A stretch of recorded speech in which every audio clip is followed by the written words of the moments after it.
脑机记忆数据读取中。放开我！我们没有杀你。已读取记忆时间点：2036年6月27日。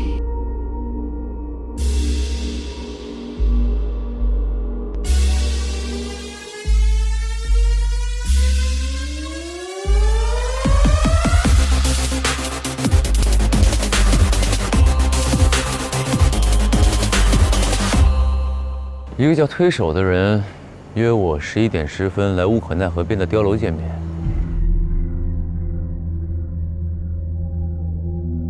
应该就这儿了。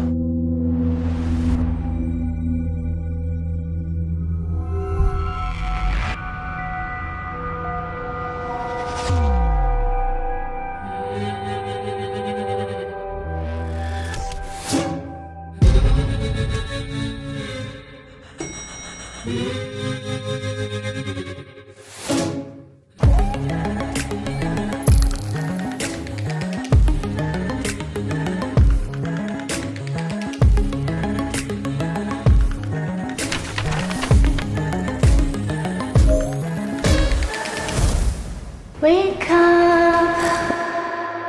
我是大艺术家，我创造的娃无价。魔镜，魔镜，告诉我，世界上最可爱的娃娃在哪儿啊？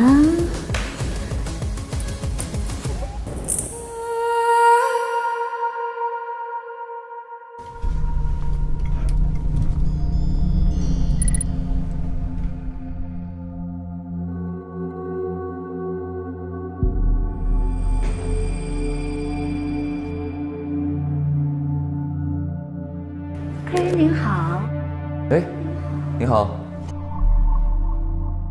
欢迎来到推赛博 AI 娃娃馆。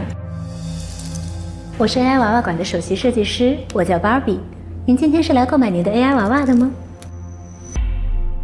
今天我约了人在这儿。可以，请让我来向你介绍一下我们 AI 娃娃馆的几个首席 AI 助理。哦，它是 AI 美妆娃娃。它可以创造出你想要的任何妆容。它是 AI 保安娃娃，哦，它可以保障您的安全。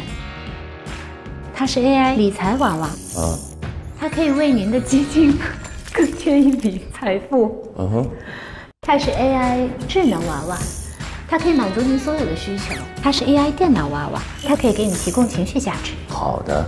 这个是 AI 助理娃娃，你有任何工作上的需求都可以向它求助。哦，好的好的。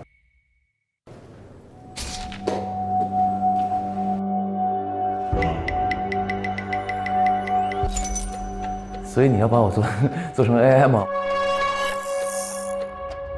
我这个不赚钱的，你看我懂。我不会把人做成 AI。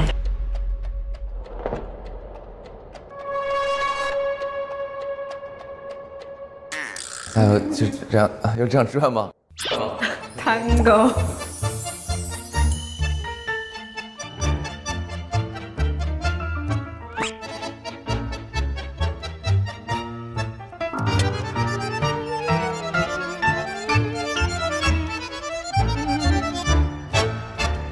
你也可以玩一下我们的魔法球。哦，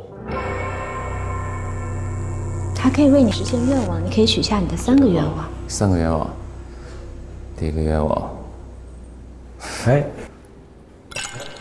哎，你好。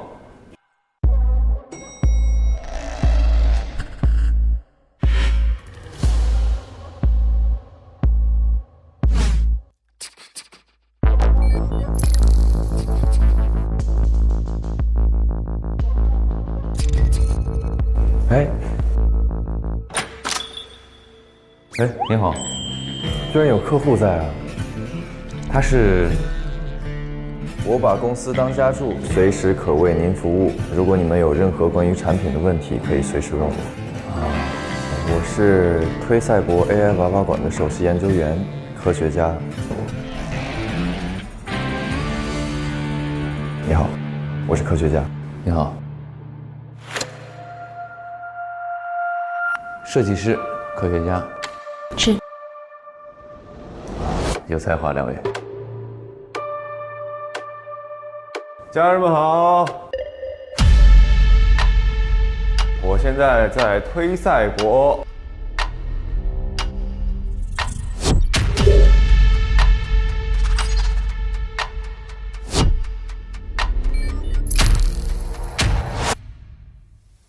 家人们好，我现在在推赛博 AI 娃娃馆。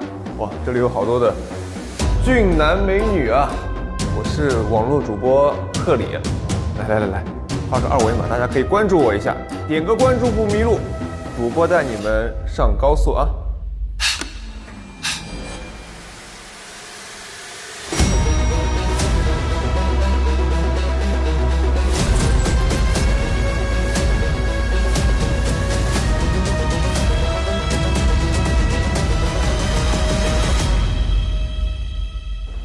人好多呀！没想到这个地方生意这么好。大家好，我是白噪音。他不跟我握手。白噪音。对，我今天来这儿是寻找逝去的回忆的。我是上得厅堂，下得面条的家庭主妇。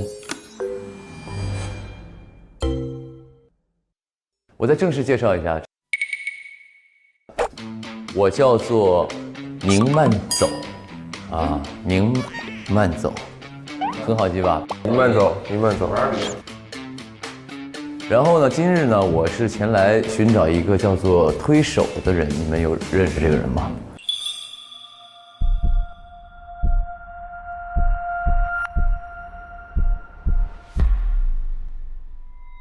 都不知道，没听过，不认识。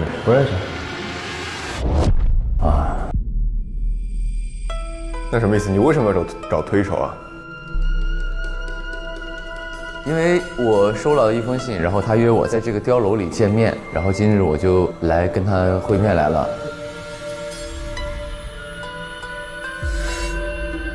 碉楼里见面，这是个碉楼吗？那这是什么地方？赛博 AI 娃娃馆。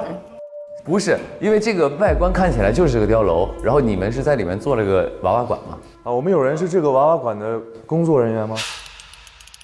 这都是他是设计师、科学家。你呢？你们几个，怎么又到处乱跑啊？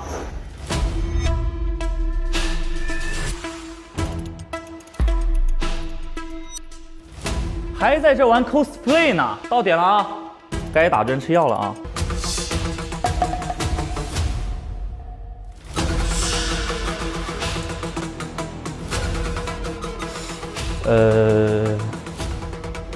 这位客人，您是？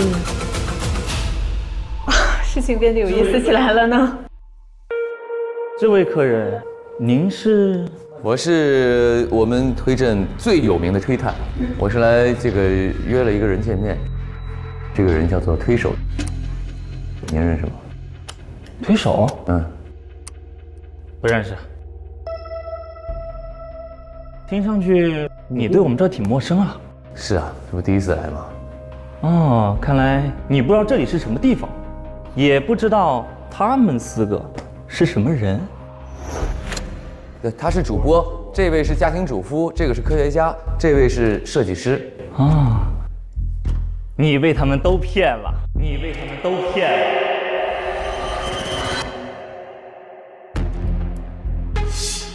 这样，我现在就告诉你，这里是什么地方？是什么地方？精神病院啊。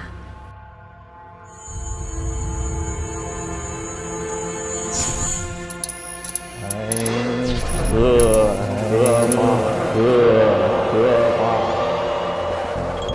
呀，你这灯不用怕了。你有亮光，你怕啥哥？哦。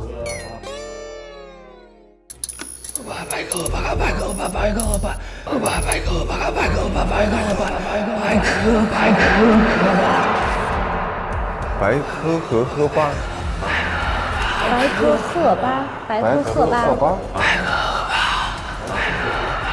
你看起来像是要打针的人。你像那个精神。你还好吗？哦，对，好。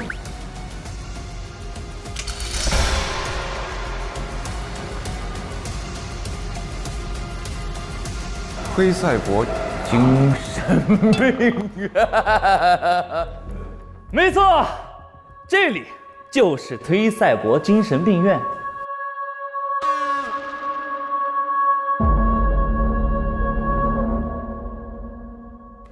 他们4个啊，就是在这里常住的病患。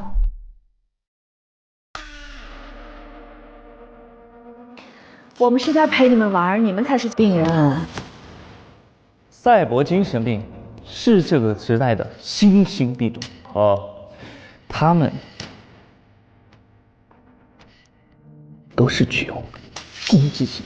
攻击性啊，啊，看起来都挺能打的。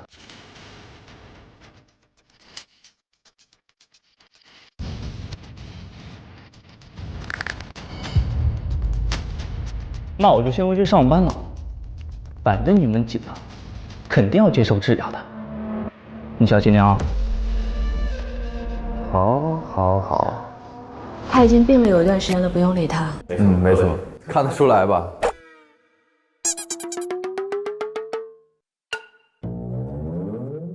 没错，各位，在下就告辞了啊。哎，别跑啊！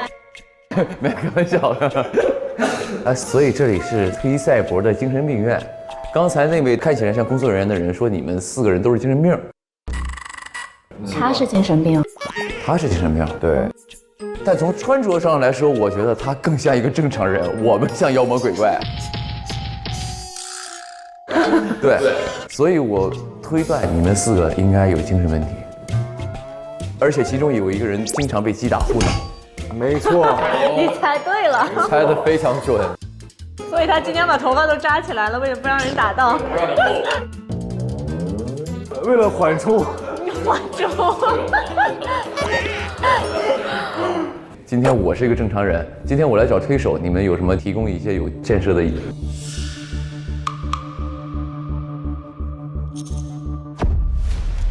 我还有病呢！灰炭怎么停电了？我又不是电工，你问我？你们知道吗？为什么停电啊？我哪知道啊？工作人员吗？我是工作人员，我只是设计师，我又不是管电的。电路在哪儿呀？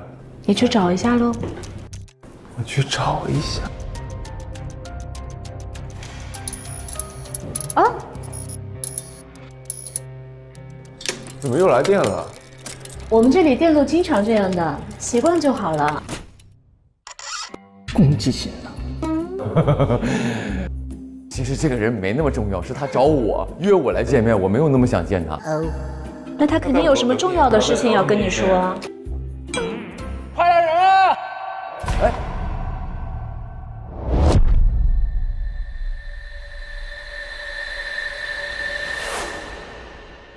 妈呀！是你的推手吧？推手？哎呀，这个腿折成这样。推手跳楼了！跳楼了！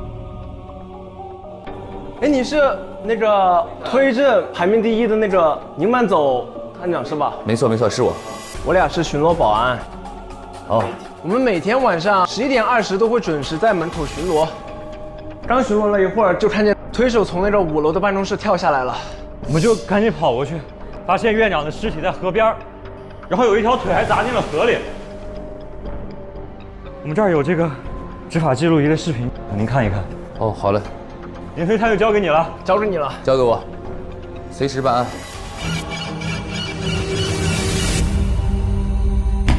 开始推理吧，第2季第9案，推证2048惊梦娃娃馆正式开始。现在是2036年6月27日晚上11点25分，本案被害人推手。经过初步排查，杀死他的凶手就锁定在芭比、白噪音、科学家。赫里4人之中，宁曼走暂时没有嫌疑，因此你是本案的推探。现在请嫌疑人离开，推探留在案发现场进行初步搜证。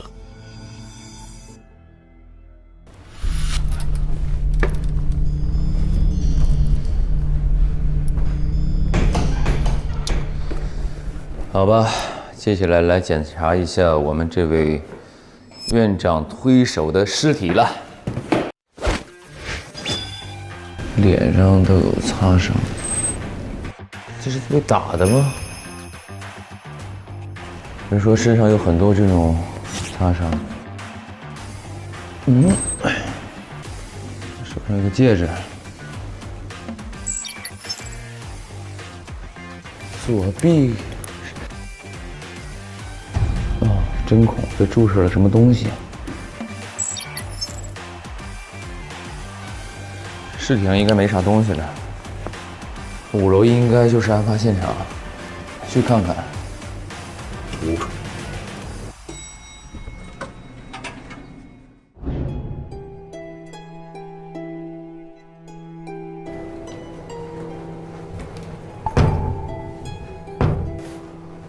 啊？哎，为啥这门进不去呢？是不是得有什么感应口什么之类的？哎，是这个戒指吗？戒指吗？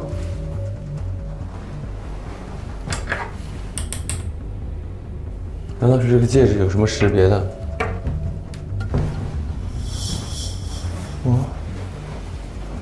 所以如果这个门是从外面打不开的话，凶手是怎么作案的？那这个门首先得开开，那就只有这个爆破了我们老白的这个传统美德。帅！哇！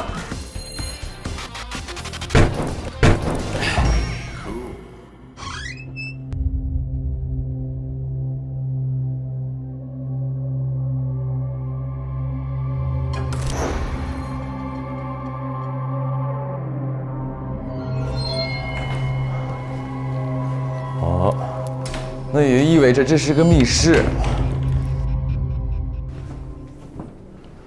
先看看屋里有什么东西。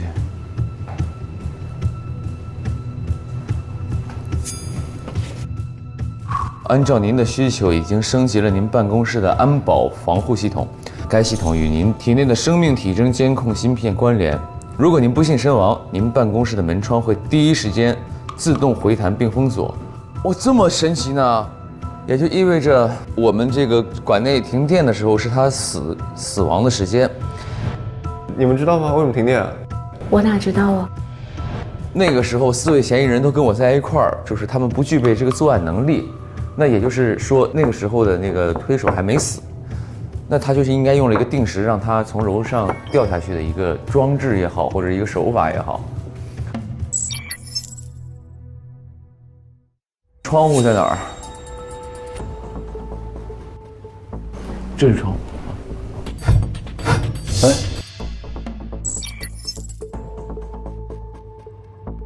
如果是先给他迷晕之类的，然后通过一个定时装置，然后让他在那个点跳下去。推赛博精神病院诊断书阅读器啊。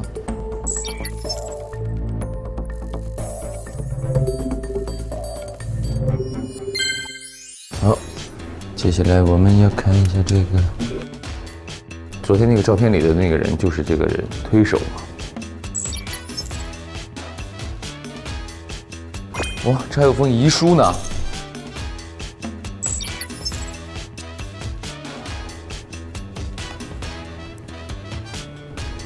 赛博迷晕了。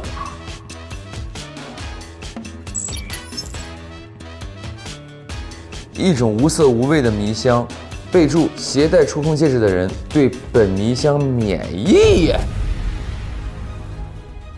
啊！手上有个戒指。案发现场初步搜证结束，请推探带领嫌疑人移步至动脑堂，准备问询。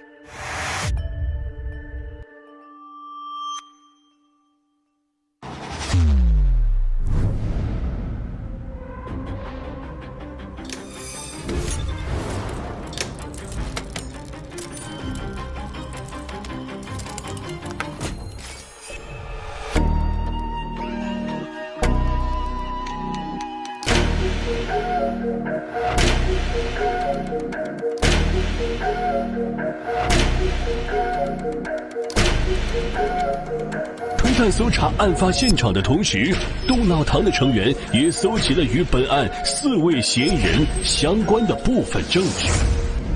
请玩家们查看证据。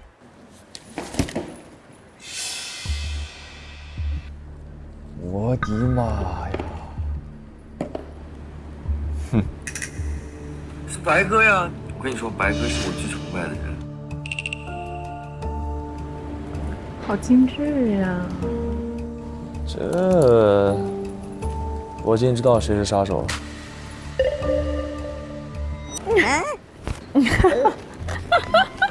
我现在发现都是一些很滑稽的证据。天哪！渣男，就知道你不是个好东西，我跟你说。没错，就是我。你说的一点都没错。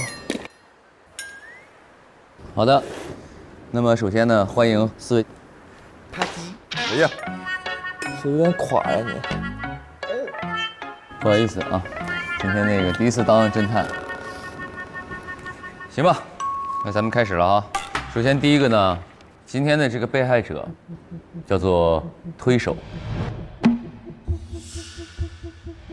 案发时间是2036年6月27号晚上的11点22分，案发地点就是各位所待的推赛博精神病院了。所以首先呢，我们就先说一下各位跟这个死者的一个关系。你们除了是精神病院的病人以外，还跟这个死者有什么关系？我们从科学家开始来。完全不认识，没了，没了，完全不认识，完全不认识。你在那个精神病院待着，你是一个病人，他是院长，你怎么可能跟他完全不认识？我不是精神病，他说我是精神病，我就精神病啊。那你是啥？我是科学家，哪儿的科学家？赛博 AI 娃娃馆的首席研究员。对啊，那你连你们馆长都不认识？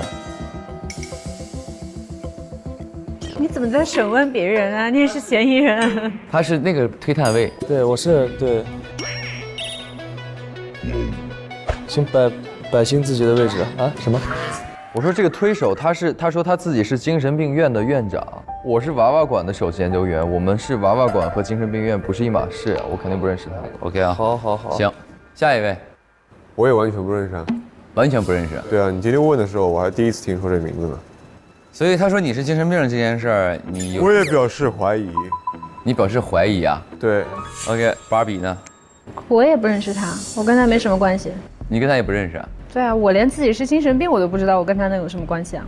哦，你现在知道你是精神病了吗？不知道啊，我不是精神病啊。啊，不承认嘛，对吧？这怎么叫不承认呢？你有诊断书吗？不着急，会有的，各位。好的，那我等你。各位都不太正常。白噪音呢？同上。同上，你给我把那几个字说出来。同上什么意思？你也跟他都不认识是吧？好的，行吧，这一环节等于没说。各位都跟他不认识，那就这样，我们一样样来啊。第一样呢，是一个手机证据。案发的时候，2个保安嘛搬进来了一具尸体的同时呢，他把这个手机也给了我们。我们这儿有这个执法记录仪的视频，您看一看。哦，好了，这个手机里拍摄的就是当时案发时候的情况，我给大家播放一下啊。现在是2036年6月27日晚上11点22分，我们已经开始巡逻了。看一下今晚的夜色。啊！有人跳下来了！再就是那个当时案发时间嘛，他说的很清楚，23点22分，眼睁睁看着这个人从5楼跳下来了。他这个人尸体就是坠楼死的吗？还是早死了被扔下来呢？具体不确定，因为当时我们是同时在一起嘛，你们各位都有不在场证明，所以我有3种猜想：第一是什么呢？有帮凶；第二就是我认为可能是设置了一个机关，定时机关嘛，比如说到了这个时间，机关一触发，他就从楼上跳下来了。很多的一些手法嘛，就是为了证明自己不在场嘛。对，所以我就说是不是先被干死了，然后。对。所以一会儿会有这个有没有先死的一个逻辑在里面。第3种可能，我觉得是他自己跳的，就可能他是服用了某种药物，或者是注射了某种药物，导致他自己跳下去了。产生幻觉了。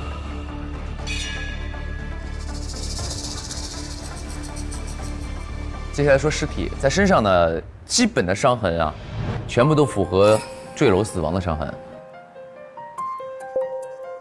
但是呢，我在他左臂的一个地方，发现了一个针孔，也就是被注射过的一个痕迹，也就意味着他在跳楼之前是被注射过东西的。那这个是什么东西呢？我们不得而知，他注射了什么？可能是他，比如说他有什么疾病或者什么的，这是第一是他自己注射的，第二个角度是有人帮他注射了。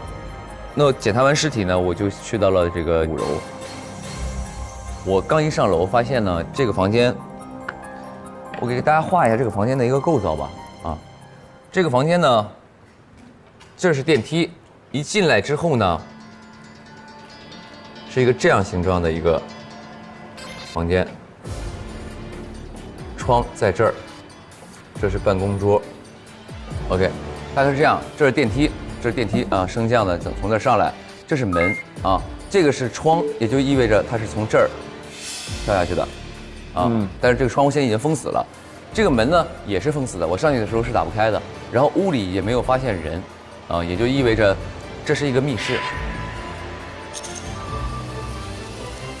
在5楼呢，就找到一些线索。第一个就是这个安保公司的一个留言，哎，尊敬的推手先生您好，按照您的需求，已经升级了您办公室的安保防护系统，来保护您的重要机密文件安全。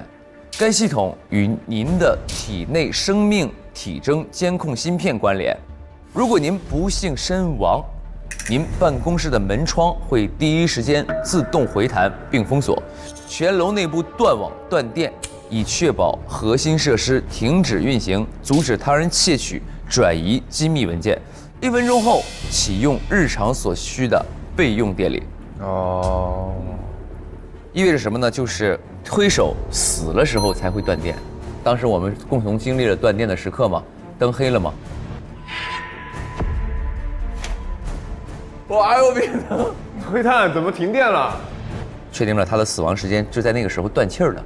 哎，我们当时停电的时候，和保安把他抬进来这段时间有多长啊？5分钟到10分钟左右吧。那有没有可能就是刚刚说的，他在跳楼之前就已经？他在跳楼之前已经死了是吧？对啊。所以这张纸就告诉你一个逻辑是不可能的。为啥？因为我进到那个房间之后，发现已经开启了这个机关封锁窗，将从墙面滑出。这个窗已经滑出来了。哎，好，窗户封死了。就是他死的那一刻，这个窗户咵，才滑出来，才把这个所有的窗全部关闭，门关闭，产生一个密室的一个氛围。这个就是硬性条件，就他必须要断气儿的那一刻，那也就意味着，如果他在房间里断气儿了，他就出不来了。那他就出不来了。对，也就意味着他一定是落地那一刻，这个窗关上的。那跳楼致死呗，没错，跳楼致死啊！死之前是否昏迷或者是否有幻觉，这个我们还不知道。那接下来呢，是一个这个东西叫做什么呢？叫做赛博迷庸了。啊，赛博迷庸就很赛博，一款无色无味的迷香，而且它配备一个触碰戒指。我手上戴着这个戒指呢，就是这个遥控戒指。每次触碰这个戒指之后，可以释放10秒迷香。吸入迷香后，立即被迷晕。被迷晕者右耳后会留下黑色痕迹。备注：携带这个戒指的人不会被迷晕。那这个戒指从哪儿来的呢？就在死者的身上。手上有个戒指，而且我检查了死者的右耳后面没有黑色痕迹，也就意味着他是使用这个戒指去迷晕别人的一个使用者。这是他的东西，对，就是他办公室里的，他可能要见某一个人或者是见谁，然后他要摁一下这个戒指，这个就放了10秒的这个迷晕了，就把来的人给迷晕或者怎么样，它的一个功能性的一个东西。所以呢，我要检查一下在场你们4位的耳朵了。你们谁的右耳后面有黑色痕迹，也就意味着你去过5楼那个办公室。那我来了，还是你们谁自首？有啊，我怎么知道我有没有？我看不到我右耳后面。小心我黑虎掏心。嗯。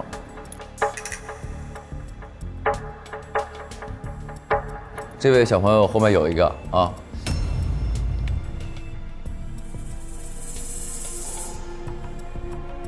你自己弄，你自己弄耳朵。你也有啊？都有。也有。嗯。说你没有一样。好。哦，也就意味着你们4个都去过5楼那个办公室，都被迷拥过，每个人都有过。你们记得你们去过那个办公室吗？不记得。记得。你呢，白噪音？没有，不记得，没去过，没去过，不记得，完全不记得。但是你现实的证明是你们都去过嘛，对吧？你们去过不记得了，或者是你们在别的地方被迷晕了，也有可能，对吧？对，也有可能。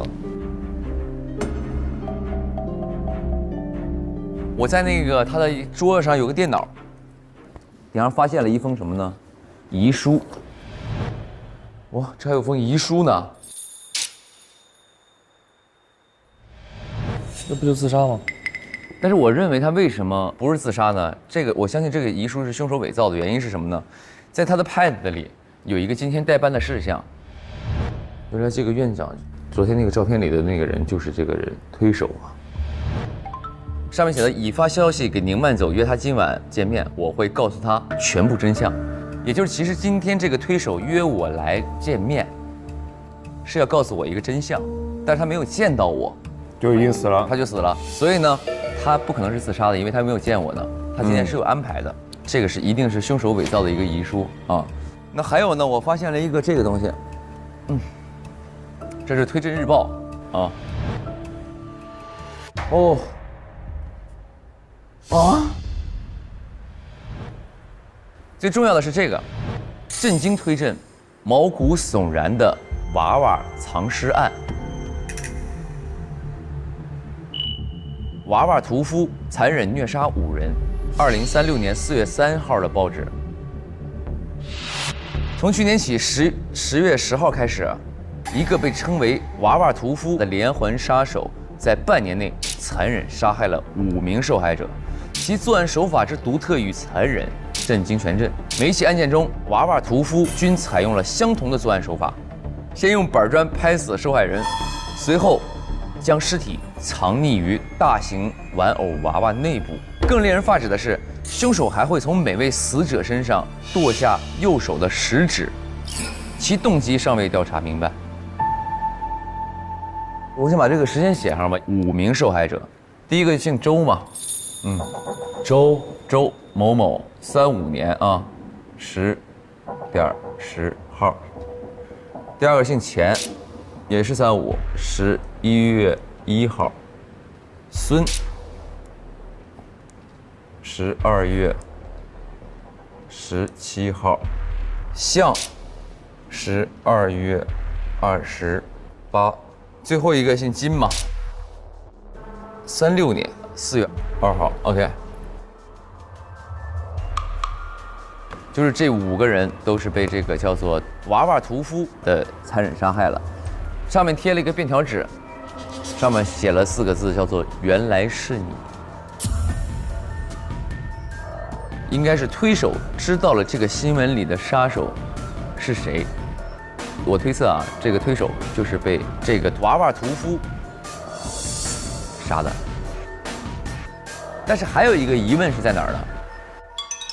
如果这个凶手是娃娃屠夫，他每次作案的手法都是相同的吗？但这一次是坠楼而死的，也就意味着他跟他以前的作案手法是不一样的。作为一个凶手来说，我的理解啊，他一定会一直用自己的一个惯用的一个杀人手法，而且他说了嘛，每一起案件娃娃屠夫均采用相同的作案模式。所以我觉得就很有可能不是这个人杀的这个人。对，他没必要去做一个新的杀人方式。对啊，新的杀人方式。他既然杀了5个人，也不差这一个了，都不怕，他干嘛还要伪造一个自自杀的一个死亡。是的，他不怕了吗？这肯定不是一个。但是我觉得这个新闻让我最感兴趣的就是有一个新闻叫做“好爸爸手术”。好爸爸手术来了，男人也能怀孕了。手术后能体验10月怀胎的喜悦。还真的哎。在场的4位男性，你们谁想去做这个东西？你想不想？你先说说。我是侦探，你没有资格问我，闭嘴。搞到这个东西啊，这个叫做推赛博精神病院诊断书阅读器，但这个诊断书却不见了啊，只有这个一个手电，它可能需要用这个才能看到里面的内容，所以这个具体诊断书关于你们4个人是什么病，现在还无从得知。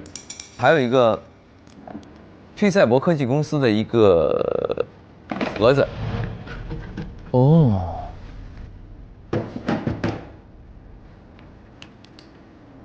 里边有东西，但先打不开，现在是有密码锁的。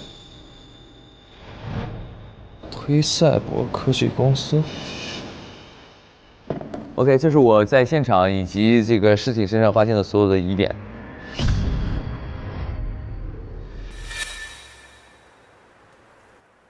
那行，那咱们按顺序啊，先从那个我们 Barbie 的开始吧。你先分享你的证据。我搜到的证据是白噪音的证据，是在他床底下找到的。首先，第一个是一个家的小模型然后这是他们的家，他们是毕业于推佛大学，有很多小妹妹迷恋着这个白噪音。然后他跟这个人在床上，然后步入了婚姻殿堂。这个在沙发上休息，他在打扫家务，这应该是他们幸福小家的样子。OK， 你分享一下，这一个是没错。我呢毕业于推佛大学，由于个人魅力太强，在学校非常之受欢迎。毕业之后呢，就去了世界排名第1的火龙果公司，然后呢，在公司里边也是很厉害。受到同事们的爱戴。突然有一天呢，我就遇到了金嗓子，就吸引住了我。好的。他叫金嗓子。然后呢，我就对他展开了猛烈的追求，然后我们就步入了婚姻的殿堂。因为我这个人就是，就喜欢做家务啊，做饭啊，打扫卫生啊，所以基本上在家里我就每天都给他们做好吃的。金嗓子也是每天都在夸我好厉害啊，然后真好啊，我们就一直幸福的生活着。第二个证据是在枕头下面发现的一个海报，是白噪音跟金嗓子，然后在后面隐隐有科学家的身影，他在后面注视着他俩。你这个变态！说到这儿我就来气。暗中观察他们看的表情。他不止一面呢，后面还有他跟金嗓子在逛超市，他还走。在他后面。后面他出了一个头。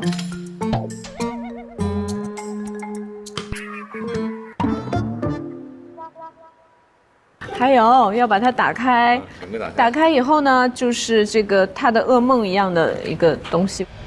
这有一个杀手，手上拿着一把刀，然后有一个熊，里边藏着金嗓子。这金嗓子被杀了。对，他在里面躺着呢，不是？这边这边是他的噩梦。这是什么东西啊？解释一下吧。我解释一下，你不要碰我，我告诉你。我今天就碰你了。小心！我给你来招黑虎掏心。金嗓子，他就在那个楼上上班。就刚才那个碉楼。对，碉楼推赛博 AI 娃娃馆。对，没错，他在那里上班，我每天都会去接他。然后后来就突然有一天发现，他有一个同事，就每次我去接金嗓子，他就会一直盯着我看，很奇怪。那个人就是他。他是金嗓子同事是吧？对。然后呢，突然有一次呢，他跑过来，就说：“你不认识我了吗？”我说：“你神经病吧你你是咋的？你是实在是被我们家金嗓子迷得神魂颠倒了，想把他从我身边夺走是吗？我对他很反感，啊，然后后来呢，就发现我老婆出去约会的时候，他在后面狗狗祟祟的，一直跟踪。对，有一天我老婆很晚都没有回家，很担心她，然后就不小心看到了一条信息啊，那个手机上有一个信息，就是他发给金嗓子，说什么？说约他出来设计什么产品之类的话啊。但他这个人就鬼鬼祟祟的，我就觉得他有问题。当然，然后我就赶紧出去寻找金嗓子。走着走着就发现街上有一群人聚集在一起，然后突然旁边有人说这个地方有娃娃杀手什么的，然后我突然就心里边有不好的预感，然后就把这个娃娃打开，发现果然是我们家金嗓子。他死在了那儿，被塞在了娃娃里边，然后手指也被砍掉了一根。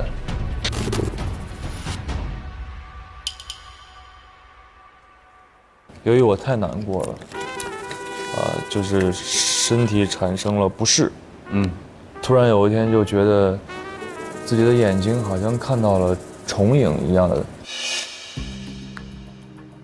我的右眼可以看到重影，左眼看不到，然后我就把左眼捂住，然后我就发现我眼睛里边出现了2个女人，一个是金嗓子，跟她以前在世的时候完全不一样。她以前很温柔啊，每天都夸我，出现在我眼睛里的这个人呢就很凶残、很残暴，骂我啊，甚至还要打我。然后另外一个女人呢也有一些凶残。但是他嘴里一直在念叨一句话：“借腹生子。”借腹生子，对。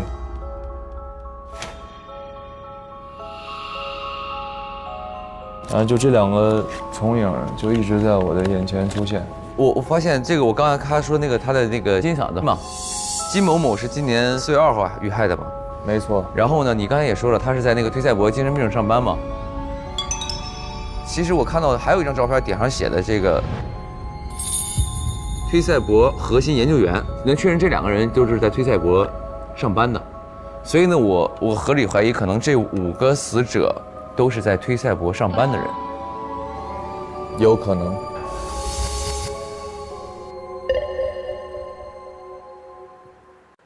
然后这个就比较吓人了，这里有一个娃娃，是在他床底下找到的。他好像身体里的血在被倒到一个小碗里面。这是一把刀插在他身上吗？对。这个应该就是你啊！啊？为什么？哦，他在诅咒你啊！白噪音，解释一下这到底是什么东西？你要这么讨厌我吗？你怎么有这样的爱好？因为我眼睛不是会出现重影吗？对于我来说非常折磨。然后呢，我就在网上搜，看有没有能解决的办法。然后就搜到了一个，然后我就试了，果然是有效的。治好了？没有好，就有效时就是不一样了，它就变回像以前的样子了。他还告诉我了一件事。说他是被科学家杀害的，而且科学家就是这个镇子上的那个杀手，瓦尔图夫就是他。哦，我们大胆假设一下，也就意味着你金嗓子死后你能看到他的鬼魂，对吗？我不知道是不是他的鬼魂，反正就我眼睛出现了这个幻影，也有可能是我自己精神病就幻想出来的，也有可能但是不知道啊。然后呢？所以呢，我就一定要给金嗓子报仇。你想杀我？然后呢，我就又搜了一个办法，升级改造了一下，然后就需要拿到他的头发，塞到这个娃娃的身体里，他就会自己死亡。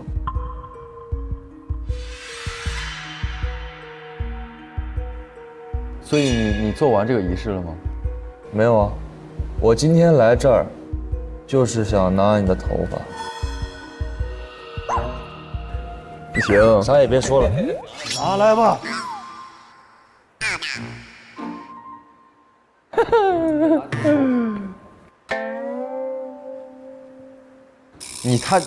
你看看他说的这些东西，他全部都是虚幻，没有。什么叫虚幻？难道我的金嗓子也是虚幻的吗？你想杀人是你看到了幻影，幻影告诉你是谁杀的，你就觉得是谁杀的。的确死了呀，是死了呀，但是你也不知道是谁杀的，你就选择相信了一个你的幻觉。因为你总跟踪我们。我跟踪你有我自己的原因，不重要。你连问都不问我一下就要杀我，也可能是他对金嗓子那个太痛心了。等会儿听我跟你讲他的事儿，我知道好多他的事儿。怎么？你知道好？就纯你就是精神病，你今天。所以，现在又有第4个证据是床底下找到的推健康能量补给瓜子，它里边全是瓜子。你解释一下吧，这什么瓜子？金嗓子离我而去，我整个人非常的萎靡不振，我只能去靠吃一些能量瓜子来补充自己的能量。有瓜子。你现在有点这个瘫在这儿了，补充一下，你给我站直了，好吗？我今儿没吃能量瓜子，所以可能没啥能量，是吧？来补充一些能量，来都补一下。推荐你们服用这个能量瓜子。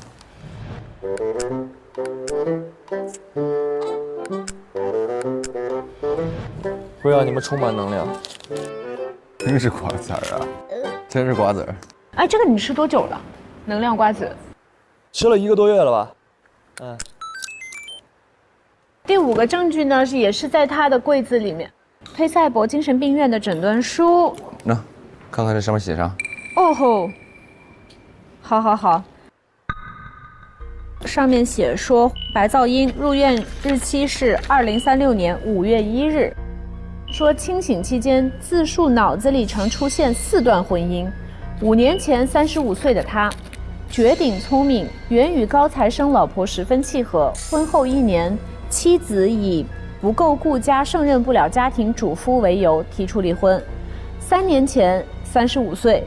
成为完美的家庭主妇，婚后不久，妻子以没有做好爸爸手术无法生育孩子为由提出离婚。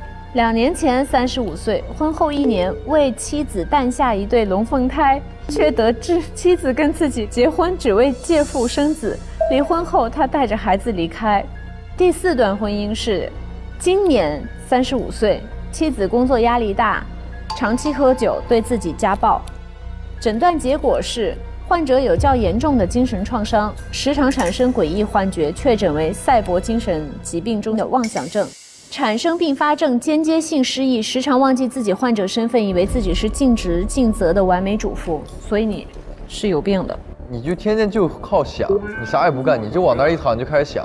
可金嗓子是真实存在的呀，那也是我幻想的吗？谁还信你？清醒期间自述脑子里常出现的4段婚姻。清醒的时候，就是说这4段都是真实的。我觉得他是这样，他是经历了这4段婚姻，造成了他精神病，受到了太大的创伤。啊，我不是精神病。不是，那他清醒的时候，他还每年都35岁吗？他清醒的时候自述他的4段婚姻，5年前35岁，3年前35岁，2年前35岁，今年也35岁。1年经历了5段婚姻，4段婚姻。对啊。还当了一次爸爸，对，生了个孩子，没错。OK， 没关系，这是疑点嘛。对，他备注是手术记录存档于4楼病案室，医生签字推手。4楼有个档案室是吧？哎，一会儿我们要去看看。OK， 不是这些东西你不应该直接问他吗？你有没有什么想交代的？面对这个证据，有什么好交代的？我不觉得这是我，这你们造假呀。你的意思是在你房间里找到的这个精神诊断书是假的？对，你否认这上面一切的信息？否认。动机，杀害推手的动机吗？没有任何动机啊。他对科学家有动机啊。科学家现在他是想杀了你吧？你杀不死我的。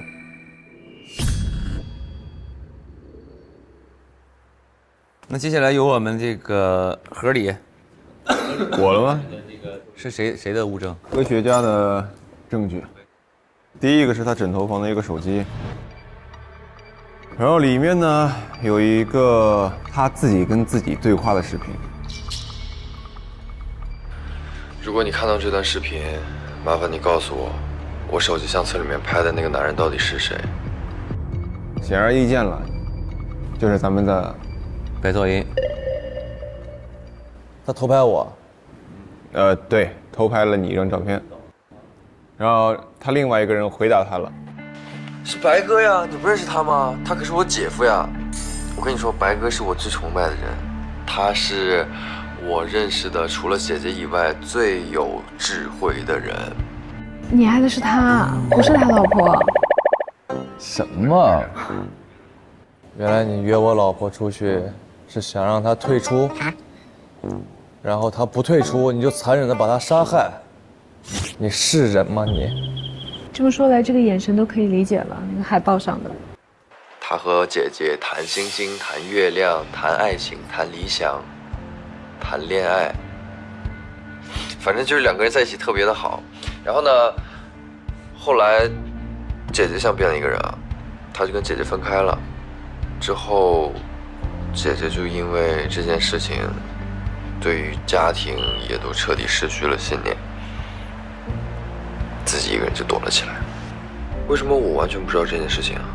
这个是和我做的那个手术有关，但是我真的一开始是不想签字做那个手术的。可是你应该会理解我，对不对？因为你知道这是我一直以来的梦想。那凭什么你可以去享受生活，我要在这里替你不停的工作呢？什么意思？手术是什么？你跟金跟白的关系是什么？这个事情说来就非常的话长了。我呢，是在4年前，在2032年的时候进入到了这个推赛博的公司开始工作，直到4年后2036年的2月份开始，我因为一件事情开始有点分心了，就是因为我看到了白，我看到他出现在了我的公司，我看到他之后呢，我的身上就开始有了一些闪回的画面，一些以前我和他在一起生活的画面。哦，什么东西？他们俩生活过。你们俩生活的画面。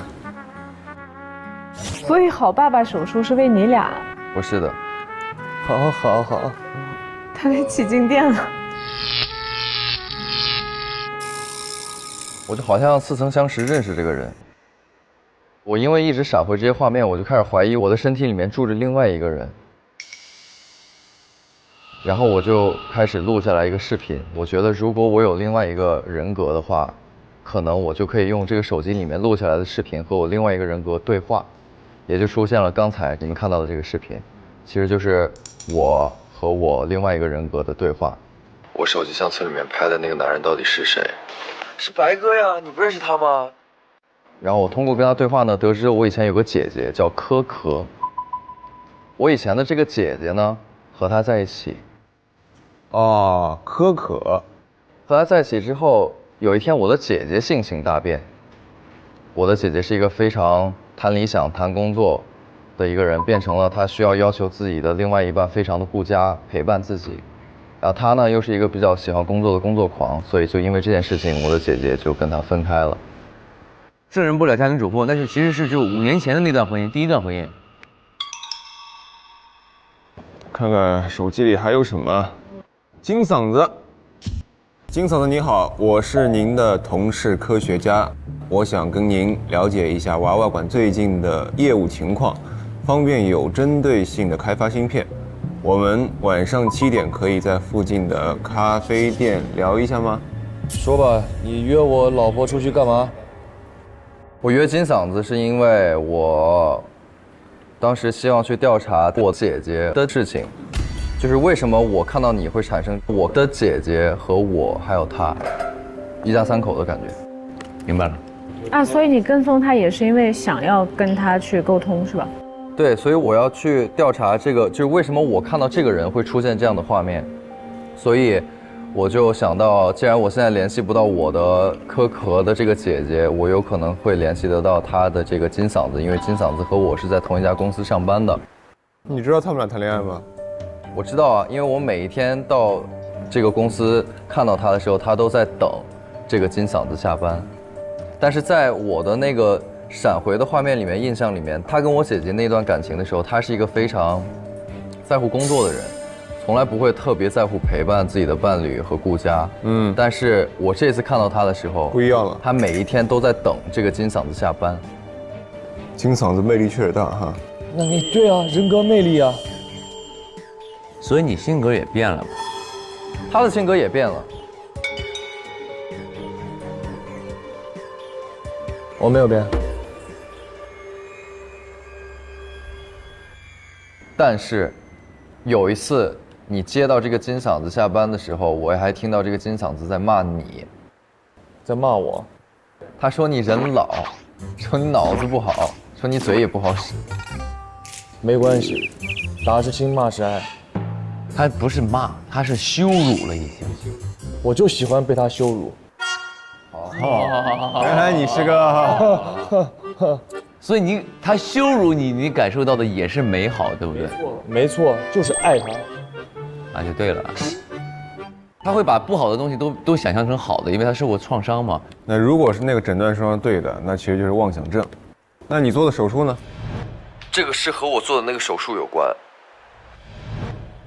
这个手术呢，视频里面也讲到了，是一个我非常不想做的手术，但是因为我想要留在那个公司继续上班，上班的这个前提就是我必须要做这个手术，他才可以留在这里上班。这个手术就是一个叫做脑肌分离的一个手术，就是它会给你的人体里面分出2种不同的人格。好。也就是说，为什么我会和自己有2种人格的对话？一个是我的工作人格，还有一个就是我的生活人格。是做了这个手术之后被强行分离出来的人格。这么多年我过的生活都是我的工作人格。下一个证据是一个相框。这个相框呢，就要留到和金嗓子见面的那一天。这是你，这是你吧？说，解释一下。我约这个金嗓子出来，为了调查你的事情，然后他如约而至来到了这个咖啡店，我就跟他坐在一起喝咖啡，因为他已经来赴约了嘛，我想着我们2个起码可以聊一些事情。结果他跟我说话的态度就和他在公司楼下跟我讲话的态度很像。他说让我离他们的生活远一点，让我滚远一点，让我怎么样，然后怎么样。然后说完之后，他就站起来要走，他就把账给结了。这个时候呢，我还出于礼貌的觉得我不能让我前姐夫的现任老婆请我喝咖啡。What？ 所以我还追着出去，想要去找他 A 一下这个钱啊。然后在我追他出去的时候呢，我就发现有一个人在跟着他。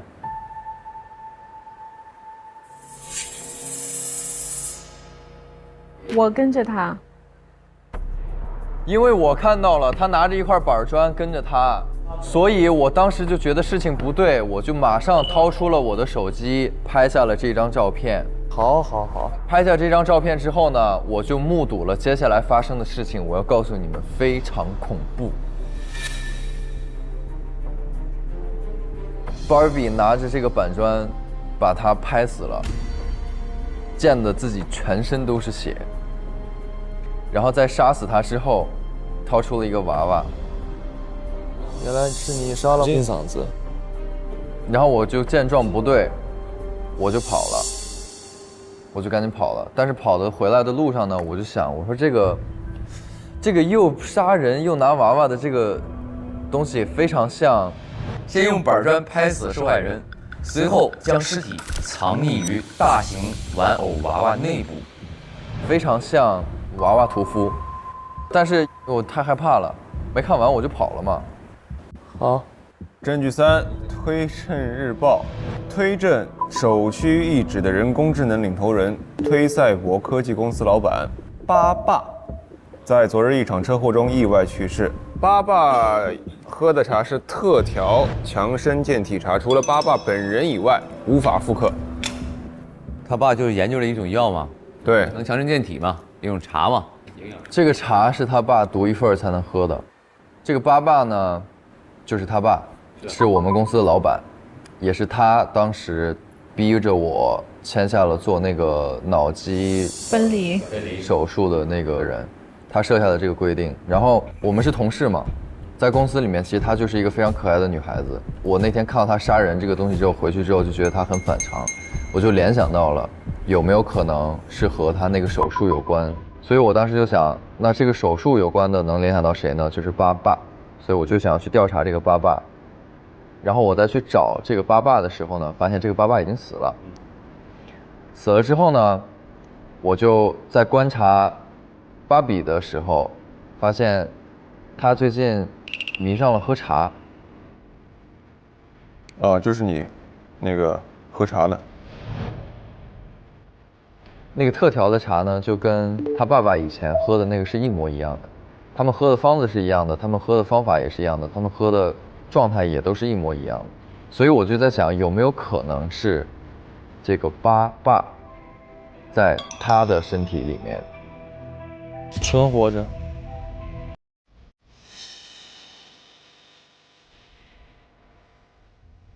那不是我爸吗？我想来怎么了呢？但是这个茶是八爸特供。对啊，专人专茶。我是他女儿吗？这不可以继承吗？所以我要么想找到他，问出一个解决方式，要么就是干谁啊？你要干掉他？就干掉他，就等于干掉八爸了呀。你都看见他杀人害怕的跑了，头都不回，你现在还主动着，你给你厉害的，哎呀！你为什么要想杀他？因为他逼着我做了那个手术，所以就确定了你脑子里现在是你爸。你现在就是八爸，你就别那演了。叫我爸比。俩都没有什么区别，八爸和爸比有什么区别呢？所以是一个人，对吧？爸爸和爸比。得到我的证据再说吧。行，还有一个线索，他的诊断书，患者姓名：科学家，入院日期：36年5月1号。患者在清醒期间自述自己看到生活中的熟人之后，工作人格开始觉醒。患者表示曾经接受过脑机分离术，但规律切换的生活人格和工作人格开始紊乱。诊断结果，患者确诊为赛博精神疾病中的人格分裂。我不是人格分裂，我是做那个手术。入院观察记录，产生并发症间接性失忆。他俩都有这个问题。备注：手术记录存档于4楼病案室。所以总结就是，你们要相信这个手术的事情，是不存在人格分裂的。No， 我觉得有，因为你们确实接受过手术。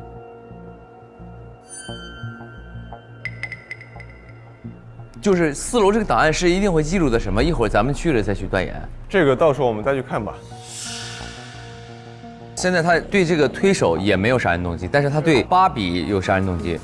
他想杀我，我想杀他。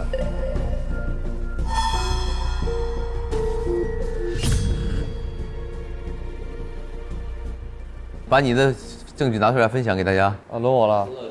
爸比。芭比的证据啊，有一个玩偶，这个玩偶的背后被乱刀戳的那种，像诅咒娃娃一样的感觉。哦，你有什么想说的吗？是这样的，这个呢是我爸爸送给我的一些小玩具，但是我觉得到后来我内心中有一些事情是没有办法只用这些玩具来宣泄的。然后呢，我就自己做了这样的一个很像我爸爸的一个小木偶，来宣泄我的心中我的愤怒。就你对你爸是有愤怒的。对。下一个证据是啥？这个伞里边有些字儿，雨停了，阳光就会出现。放心，以后没人敢欺负你了。这什么意思啊？这个伞是这样子的，这全是我自己手工做的，代表着我的一些童年的阴影也好，或者是一些特别不好的回忆，所以它是黑色的。我得从头来讲一下我的故事。我爸爸叫巴爸，从小我就失去了母亲，他是去世了。我爸爸给了我很多爱，但是这个爱有的时候呢是一种控制，有的时候是一种比较畸形的东西。他要我完全按着他的安排去生活、工作、吃饭，所有的一切都得听从他的安排。如果不听从他的安排呢，他就会惩罚我。所以这些东西会给我带来很多童年的阴影。等我长大以后，我就会想要去帮助和我有过同样童年的人，所以我就会给他们送一把这样的伞。雨停了，阳光就会出现。为什么会送一把伞？是因为我希望我童年的时候也有人为我遮风挡雨，也为我送一把伞，但是从来没有过。所以我长大以后，给每一个我遇到的这种被控制的、畸形的管理着的那些人，送去过一把伞。那为什么伞上还挂着一个这个骨头串呢？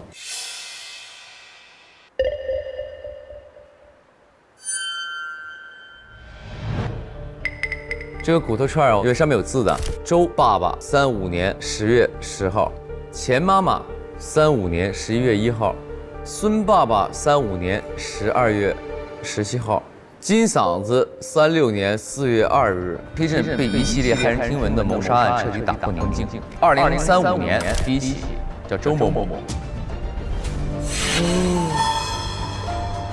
震惊全镇，连环杀手娃娃头剁下食指。这是他们的食指的骨头吧？我没有猜错。这是我的一个小爱好，我很喜欢砍下别人的手指，然后做成一个项链。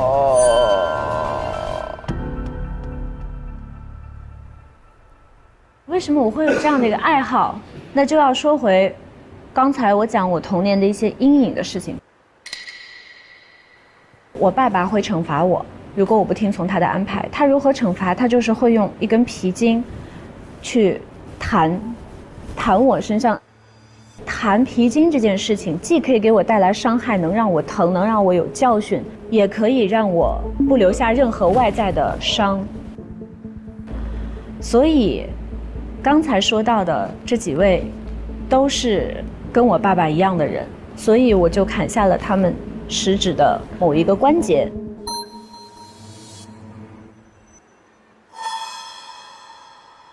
OK， 下面，死了就放过我吧。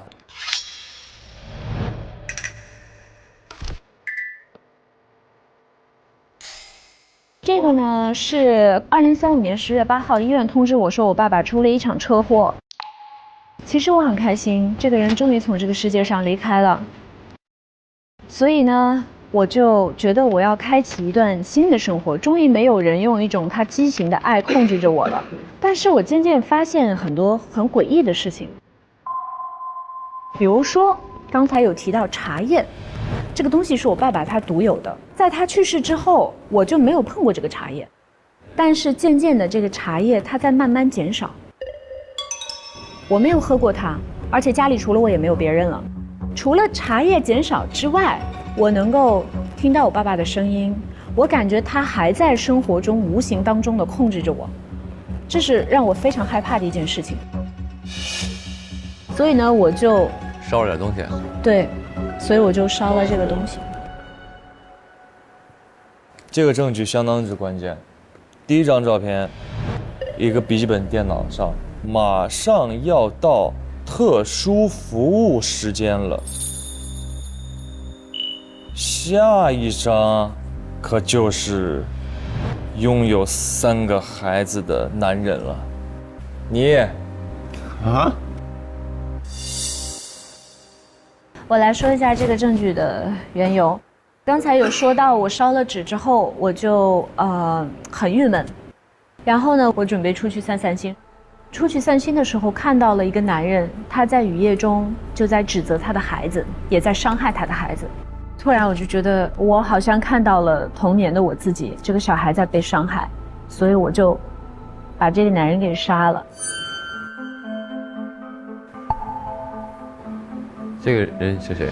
周爸爸。第一个。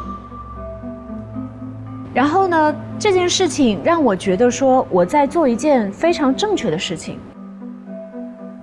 因为不应该有这样的父母，那是你的孩子，你在伤害他。所以呢，我就开始去关注这一类的事件。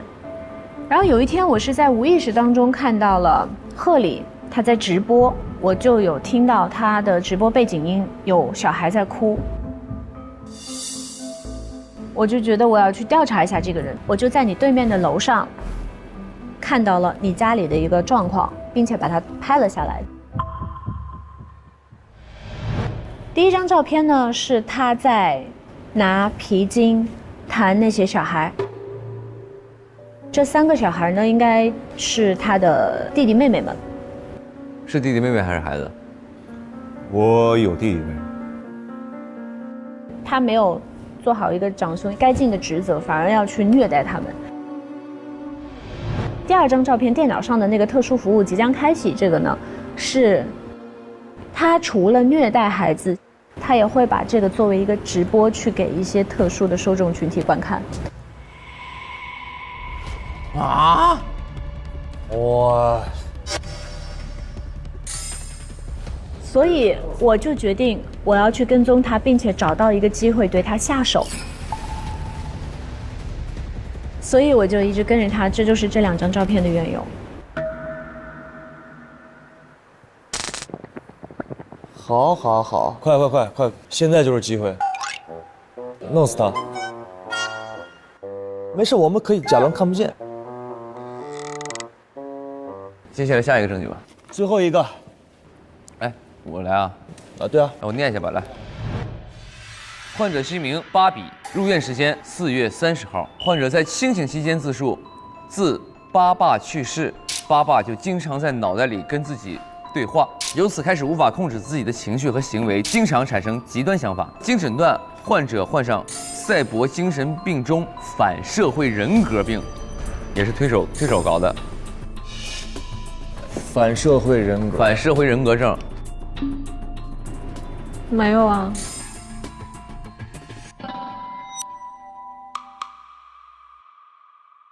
我先捋一下，钱是对上了是吧？钱孙周都有。有一个项没有，现在目前啊。那我想说，那个姓向那个人也是你杀的吗？不是。那就有人模仿你呗。模仿你杀的人啊？你只有这4个人的骨头啊，对吧？没了，你只有这4个人的骨头。对，只有这4位是我杀的人。只杀了4人，但是里边有一个人模仿了作案。对，是啊。OK， 好。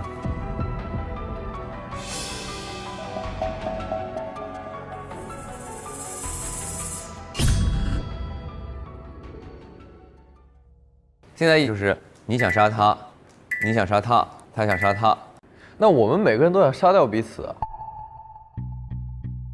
那有一个逻辑就是你想杀他了吧 ？OK， 我听听你的故事吧。谁拿他的？我拿他的。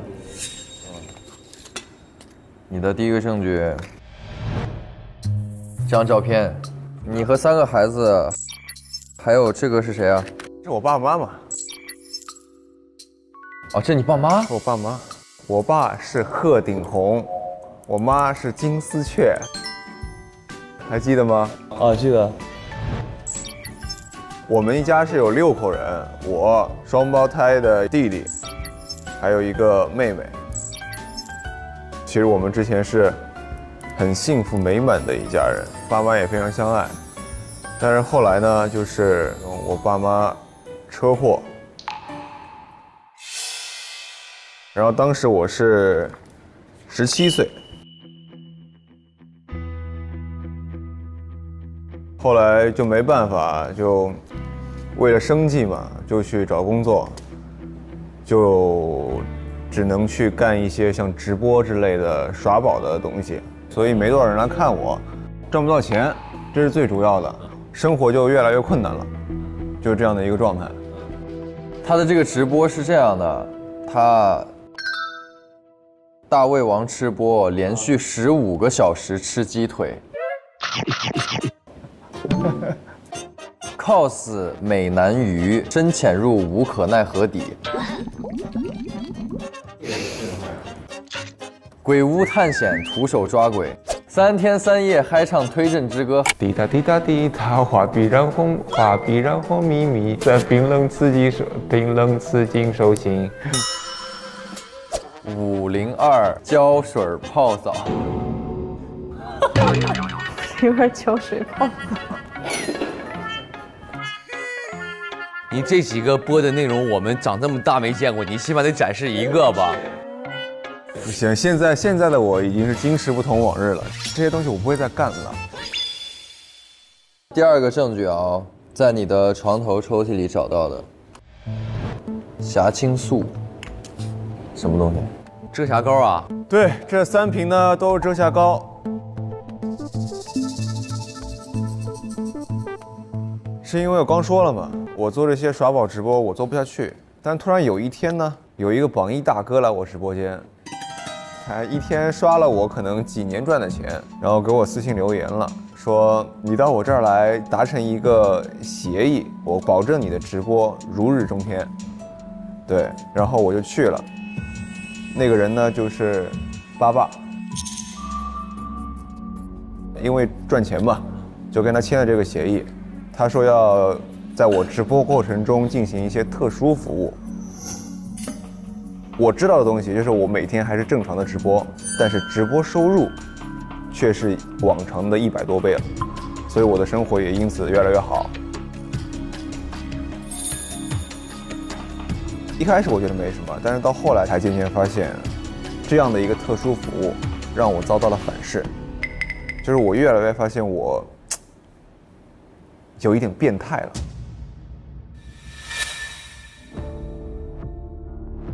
我爱上了那种什么呢？自残的感觉，然后这种症状会越来越严重，越来越严重，所以我就买了遮瑕膏，因为我身上会有很多自残的痕迹嘛。哇，那你那个特殊服务现在可以讲了吗？我是真不知道，就是在我的认知里边，我每天还是像往常一样正常直播。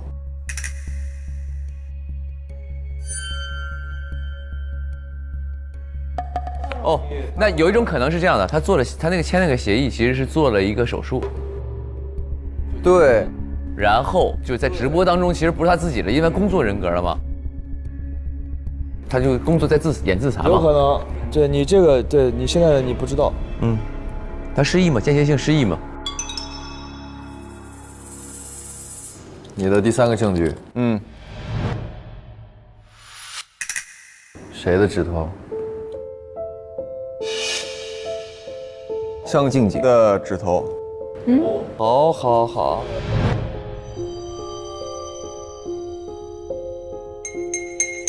你为什么要模仿他作案？对，我刚刚说我这自残的行为是越来越夸张，就后来呢，甚至出现了更严重的症状。就有一天，当我意识清醒的时候，我是出现在了街上，我拿着一块板砖，面前是一个已经被我拍死的女人，30多岁，然后她的身上有一张工牌是推赛博核心研究员向静静。就是他死在了我面前，其实我当下很慌，因为我不知道我怎么会杀了他，怎么会在这儿的，所以我看到这一幕之后，马上跑回了家。跑回家之后，看到了新闻里面播报的新闻说娃娃屠夫，我突然意识到，我似乎可以用这个凶手的手法啊！你想栽赃给我？啊哈！所以我回过去，把它放在了玩具熊里边，把他手指给砍掉了，带回了家。好。那么你的第4个证据是推会查侦探社的一个信封。你说要找照片里的人，我们已经给你找到了。这张照片，他姓白，但是人已经死了18年了。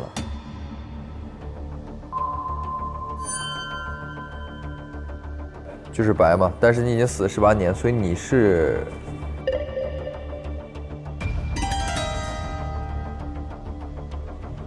就是我模仿他的作案手法，把他手指带回来之后，忽然发现我的项链遗失在了现场。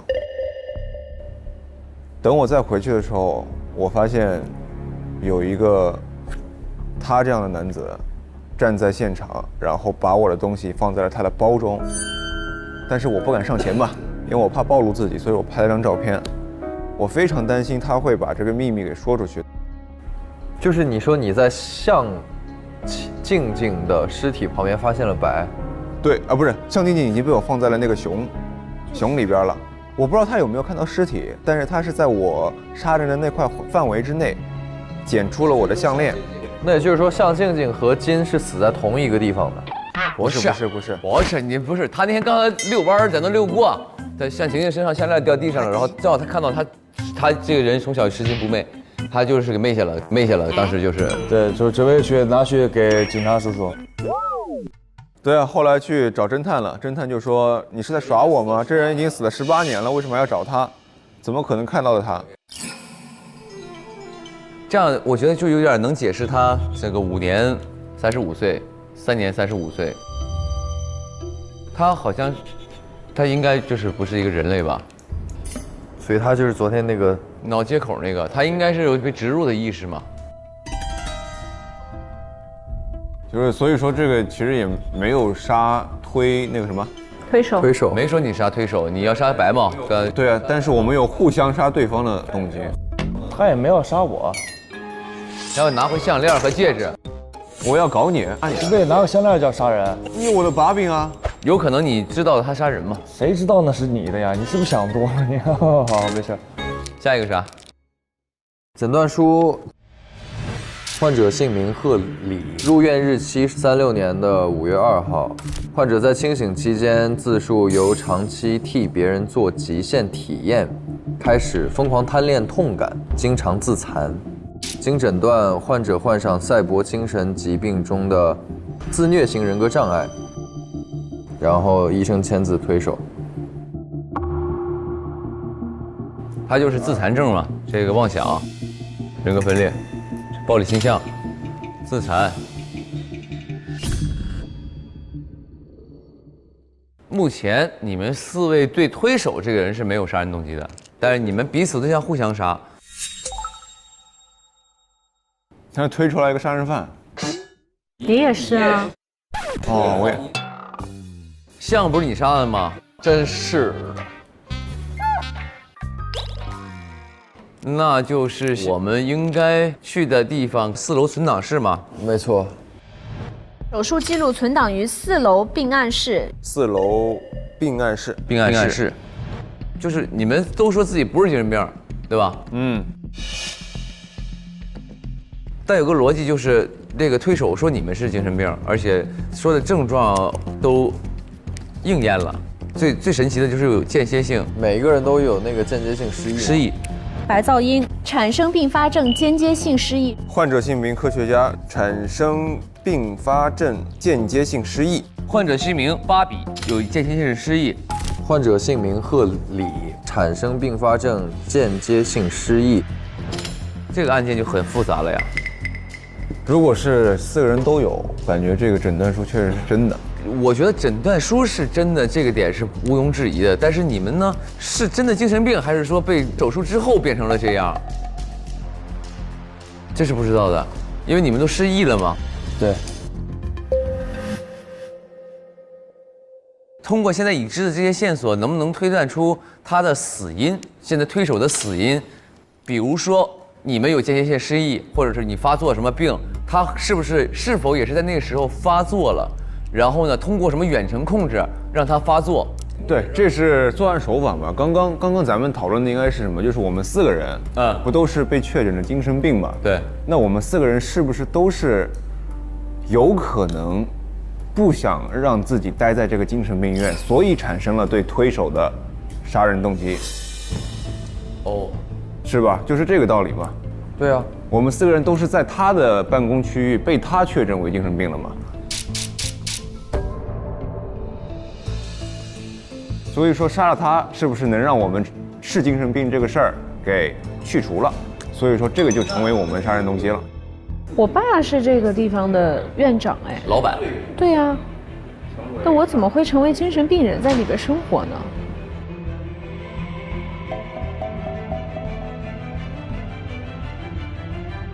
现在进行 X 确认环节。X， 您慢走。我能帮到你们就到这儿了啊，下面接下来我要做坏人了。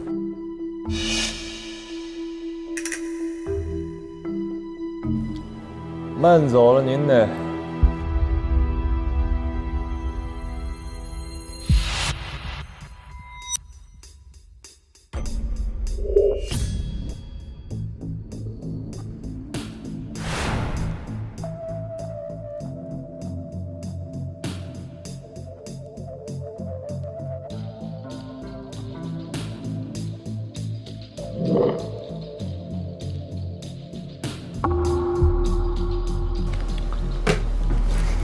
OK。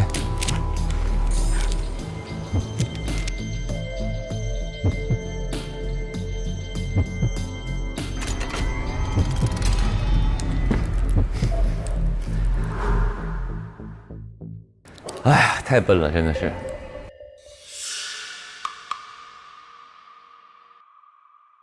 所以你是 X。没错，他是。又开始搅局了，你又开始搅局。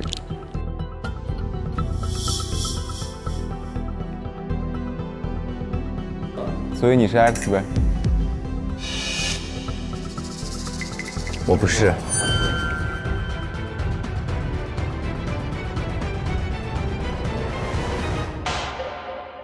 走吧。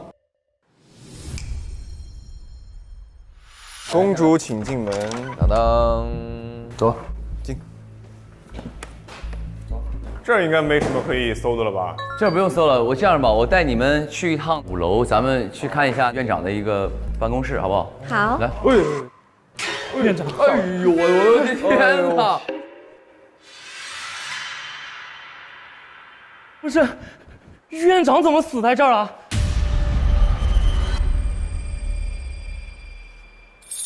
你才知道。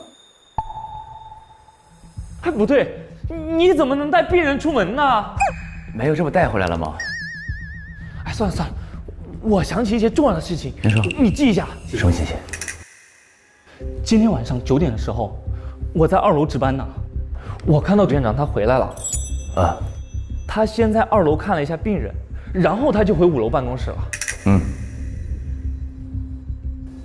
那个，你过来。哎，你说。 9点50的时候，大声密谋。但是你声音好，不听。什么？9点50的时候，贺礼进电梯了。贺。3分钟之后，白噪音进电梯了。白。56分的时候，科学家进电梯了。科。59的时候，芭比进电梯了。好。他们进电梯之后，电梯都停在了5楼。 他们4个非常有嫌疑，你一定要查查他们。好，放心吧。这什么东西？哦，这个是院长办公室的东西。你待会儿如果路过5楼的话，你帮我放在那个院长办公室桌子中间抽屉的附近。好嘞，没问题。不要轻易相信他们的话。当然，他们几个非常有问题。我先回去上班了，我下次给你加大剂量。好 ，OK。 那现在得到了一个已知线索，9点50的时候，没错，你们分别都来过这儿，你们记得吗？首先，当然不记得了，不记得了哈，真不记得。我的记忆是从电梯里开始的，我的记忆也是从电梯门开始的。什么叫电梯门？就是我们的记忆都是下来之后才开始有的记忆。对，就是我们打照面的那一刻开始，是我们今天记忆的开始。没错。好的，就是说明在我们见面之前的那12个小时里面。 我们是另外的那个所谓的间接性失忆，但是你看，比如说你是，赫尔第一个进去的，他是9点50进去的，如果他被迷晕了，他就晕3分钟啊。不可能吧？所以你们现在4个人耳后都有黑色印记嘛，也就证明你们都进过推手工作室，也确实被迷晕了。你们中迷晕了是在9点50到10点之间，然后你进去之后的状况，这个我们不知道了。如果有一个人没被迷晕吧，不可能，因为我们耳朵都有印记，每个人都有黑色痕迹。哦，对啊，因为他有几个疑点是，他去了之后白进去了，也就意味白进去的时候，如果他在里面，那就是另一种场景了，也就是你们有一种可能是当时4个人都在。好了，我们4个人联合起来杀了他。没错。或者是一进去之后直接晕倒，你晕成一片的都有可能，也有可能。不，这个可能性有非常多种。因为我们都不记得这一段时间的事情了。3分钟。对，这3分钟我们都分别干了什么，但是我们现在没有办法知道，所以我们需要去寻找那3分钟的记忆。好啊，走吧，我们去5楼看看。看看到了5楼能不能想起来点什么。OK 了。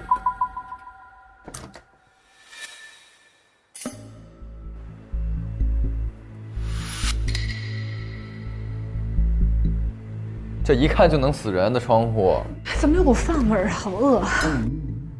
哎呀，这里的椅子倒是蛮多呀，我很喜欢这个办公室的布局。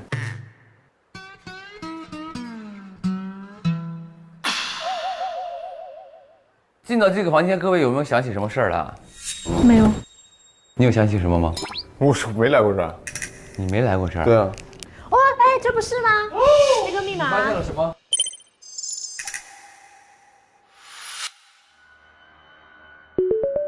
这个是院长办公室的东西。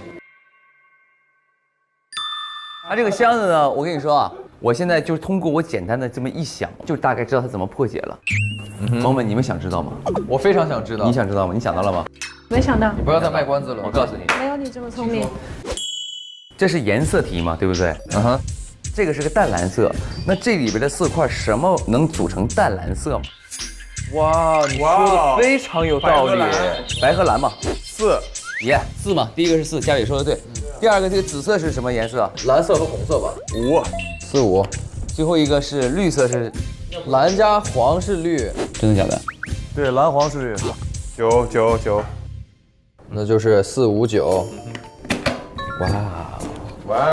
哇，病案室、手术室、电梯，4楼推赛博手术及病案区，这是一个门禁卡。OK， 好，我们可以去到有鬼的地方了。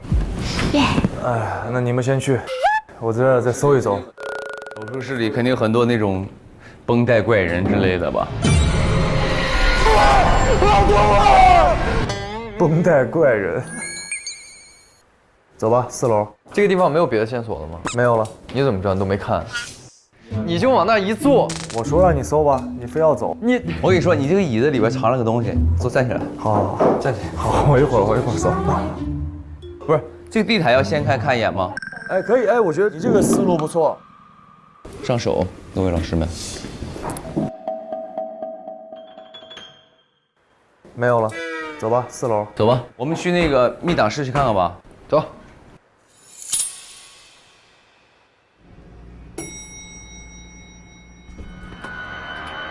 哎，黑了。你不挺猛的吗？刚才你走前面。我开个门而已。你是那个什么探？你推他，你不走前面啊？我有灯，今天我不怕了。哦，可以，你一会儿谁也别抓了哈。不是，有一个逻辑是啊，咱们去的那层是黑的。推他，你今天必须走前面。按电梯啊！按电，你们干什么？电梯都不按。他连电梯都不按，你快进吧你。推他，你别你站前面，我不要。哎，对，你是灯推他站前面，快。哦，你的衣服好亮。我这属于一个 bug 了，是不是？哦，对，你我不，哥，你看我，找你，你是灯啊，我在你前面太亮了，你看不清东西。我从你车灯要从身后照。哥，车灯要从身后照。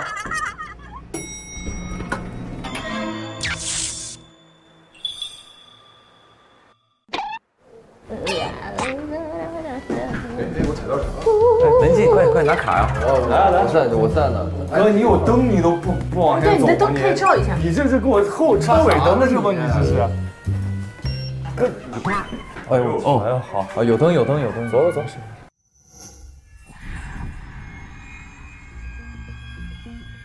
你希望你的孩子永远是你的孩子吗？你希望他永远都听话吗？你想获得无限的多巴胺，但又不影响健康吗？你想要一个工作时完全忘记了生活，对工作内容绝不泄密打扰的忠诚员工吗 ？TSB 科技都能满足你。和我们的故事很相似，对，很相似。你希望他永远听话吗？应该是我。对，就是你爸对你的诉求嘛。对。然后你想获得无限的多巴胺，但又不影响健康，是多巴胺是他嘛？嗯。你想要快感吗？对，是的。你想要一个工作时完全忘却生活，这是我吗？是。打个比方是这样的啊，我想享受自残的快感，但我又不伤害到我自己，我怎么办？伤害别人？不是，把你的是我把我的意识转移到你身体里身上。对，然后我再伤害这个身体，我很爽，我很爽，爽完之后我本体又没有事儿。对，哦，我知道这什么意思了，懂吗？这个说就是这个根本就不是我们。是我们4个人以外的人，对，来所谓的这种客户来到这边可以进入我们的身体，没错，去短暂的体验他们想要的感觉，但不对自己本体造成任何伤害和影响。所以我们4个其实是那种做完这个手术之后，就变成了进入这个系统可以被人操纵的一个受体。对，你是喜欢杀人的感觉对吗？不是，他是正义使者，我是救小孩，这是属于正义使者，救小孩板砖拍那个是吧？不是，我没有很喜欢那个感觉。他怎么？你还正义使者？他怎么不是正义使者呀？他爸弄这么一个地方，能是什么正义使者呀？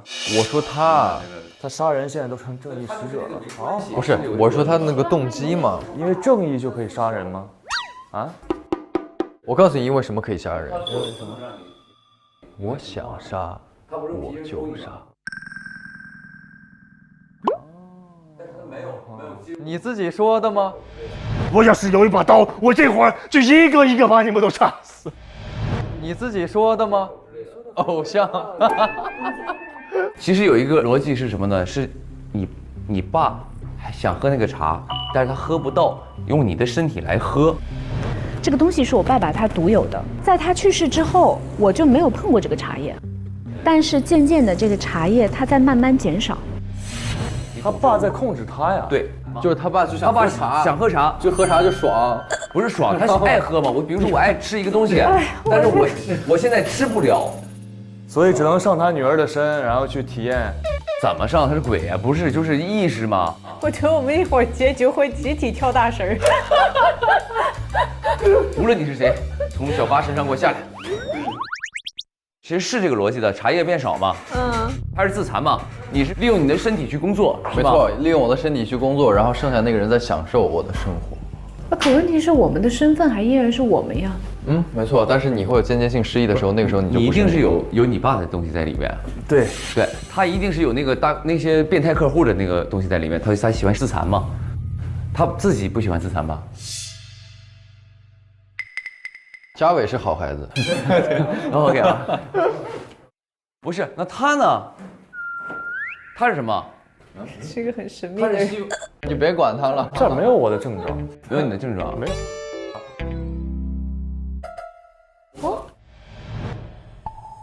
不好意思，院长，病案专用检索器我掉落在隔壁手术室了。如果您急用，记得去隔壁找找哈。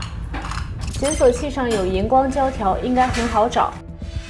检索器上有荧光胶条。机密病案损伤器显而勿动，需使用病案专，也就是我们需要这个检索器嘛。检索器在隔壁。对。这里面应该存储着我们的档案。这里面就是你们的病历嘛？对，手术的过程嘛。对，走吧。要去隔壁找东西了，去吧。我不去了吧，我在这等你们。哥，你是光啊，你是有灯的。不行，哎哥，这样你把你的跑，咱俩换一下，我去找。我这个是光的话，我就是 bug。咱们是不是失去了乐趣啊？我是这个逻辑。来，咱走吧，走吧。走吧。那个卡是不需要拿着吗？卡儿。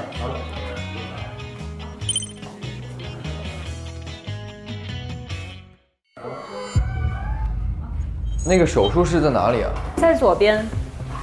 这就是手术室啊，还要密码。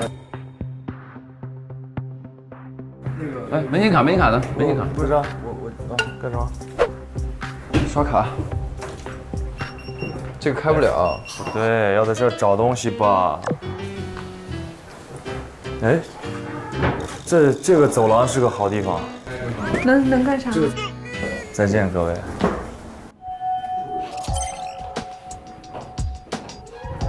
这个还没开呢吗？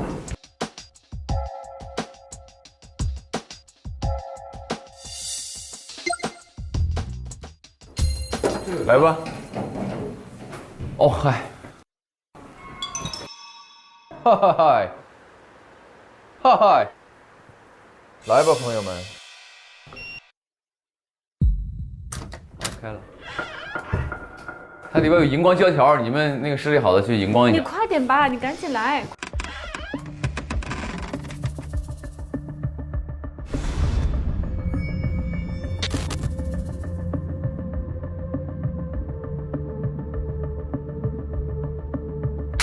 哦，我呀！你快点呐！快，那个。谁呀？我刚在便室值完班，我们值班管理员睡会儿觉怎么了？谁在这吵吵闹闹的？不好意思，我不是故意的。是谁吵的我？是我，不好意思。哦，不是这个地上有很多那个。甩炮！听我说，哎，你别玩了，姜伟，你走，我先走。哦，没事。都安静。好，玩具。你们不是楼下的病人吗？这里不是你们该来的地方。我可告诉你们，我对声音十分敏感，只要声音超过70分贝，我就睡不着。哦，它有分贝率是吧 ？OK， 这里的地上有这么多容易产生噪音的术后安抚用品，你们在这里，我怎么睡？那你别睡了，出去！赶紧走！好，我们是先出去是吧？然后等一会儿他睡着了，我们再。哦，明白了。开车！明白了。我们走。干什么呢？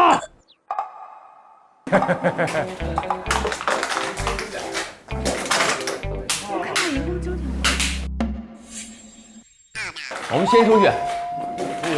快点！啊，荧光条。对呀。拿到了。因为里边好多荧光条的东西。他刚才偷偷拿了一个，你先不要先拆开。就把这个弄开看一眼。这啥玩意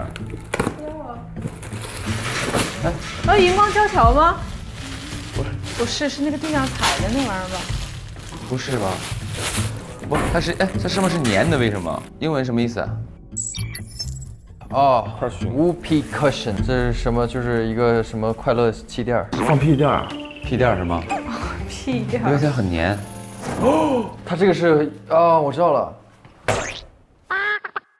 咋了？然后呢？就是可以粘在墙上的。好，厉害！没有，好，去吧。我是干嘛？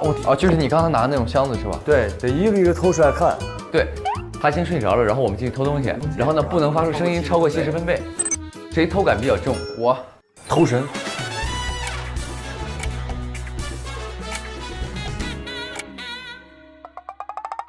不是，他那个地上那玩意儿我看不见。对，衣服。你这不是 bug， 真的吗？你就是推他。这个时候的天选之人了，手就现在天选之人是我。对。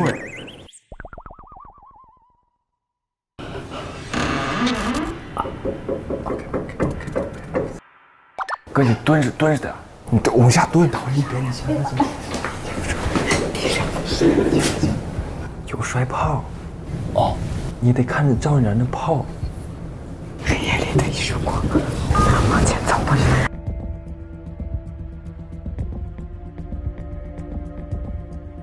慢点，你慢点，你慢点。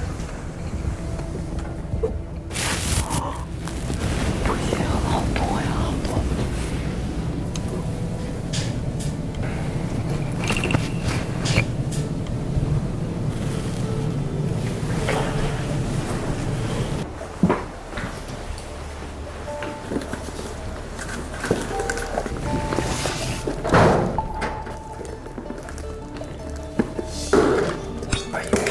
小点声，小点声。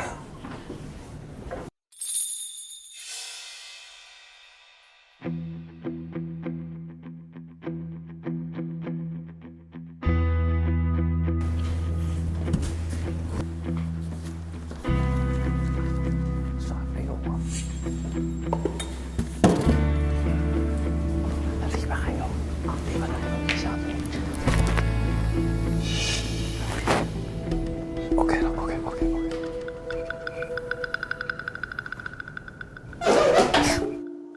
没事。又是谁呀？门口有人的话就赶紧走。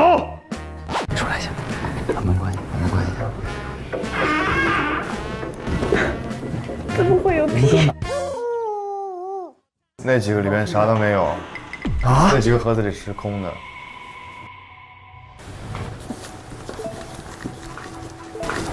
啥没有啊？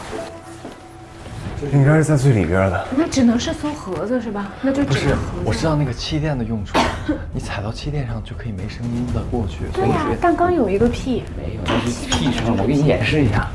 不是所有气垫都有屁。不是。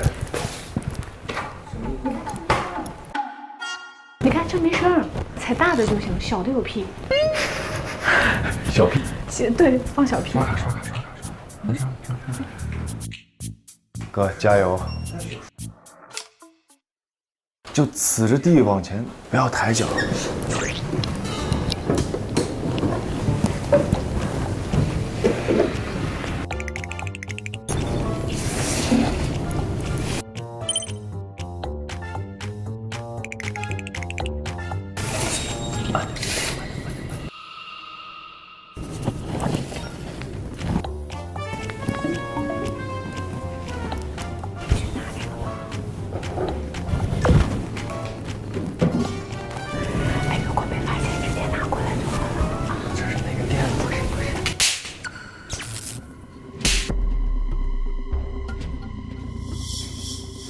是啊，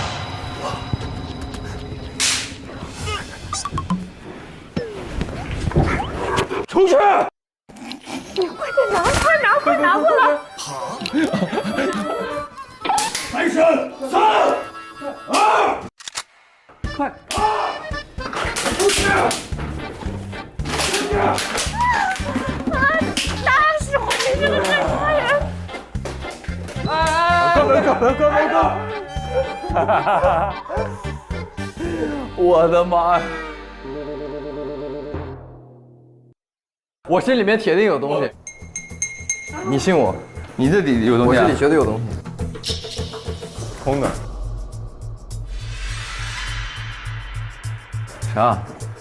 消毒纸巾。好，贴手机膜了，让你回去干贴膜了。我跟你说，那个办法好用，就直接进去拿去冲它就完事儿了。那再冲吧。我知道了，拿个盒子。拿盒子干嘛？扫地啊！哦，对呀，扫地啊！走啊！走。说的太有道理了。我觉得不如就这样，就是这一把，你就不管它有多响，你直接哗一下把那路全扫开了。哦，行不行？我们先你就吵醒他一次，先把路清了嘛，对不对？咱可以慢慢清。你清左边，我清左边，你清吧。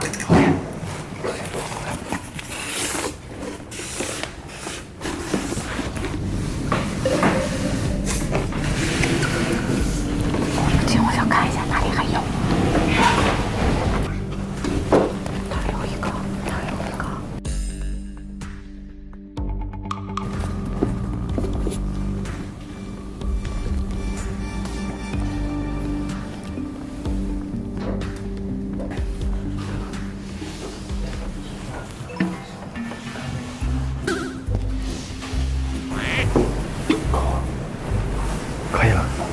可以走了，现在因为它已经扫开了。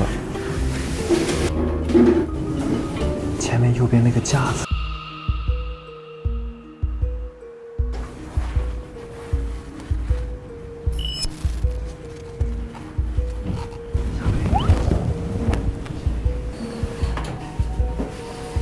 下面有一个，下面有一个。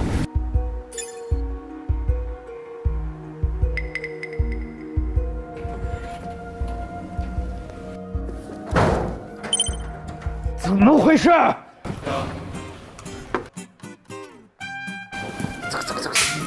没了，没了，没事，没了，都在这儿了。不对劲，一定有很多人。天哪，他好容易暴躁啊！这个人才是。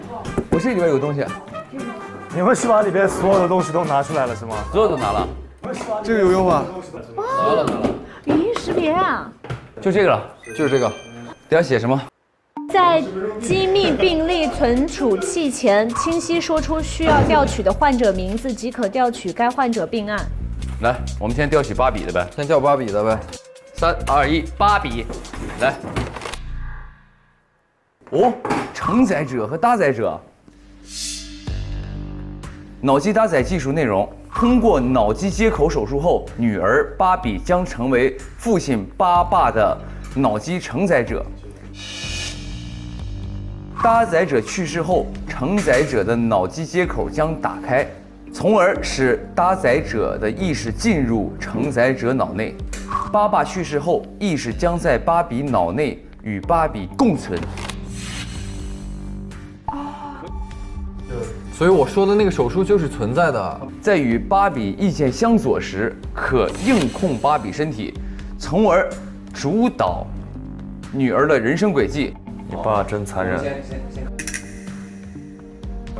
本技术成熟，能够保证脑机接口承载者全程意识清醒，记忆完整。但是有一个逻辑，他说他记忆不完整。刚才有提到茶叶，这个东西是我爸爸他独有的，在他去世之后，我就没有碰过这个茶叶，但是渐渐的这个茶叶它在慢慢减少。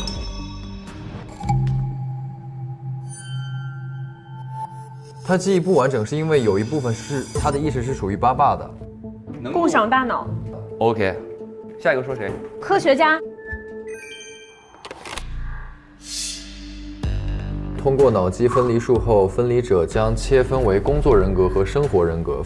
分离者的记忆也会被一分为2，一份属于公司内的工作状态，一份属于生活状态。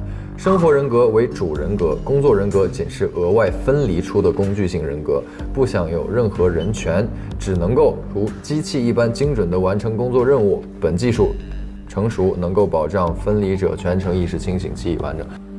我一直在有一个逻辑是，你们都有记忆间歇丢失，为什么呀？不是丢失，是我们另外一个人掌控了嘛，所以你这个人就掌控不了。那现在你们是哪个人格？我想问一下。等一下啊，你现在是哪个人格？我现在是工作人格，我现在是他说的这个，仅是额外分离出的工具性人格。我现在是工具人的这个人格。OK， 好，那你现在是巴爸还是芭比？芭比。我不信。给你来杯茶。备注：其姐姐柯壳于同一日进行同一手术。柯壳做这个手术，就代表柯壳也有2种人格。对，但是我姐消失了，我姐不知道在哪里。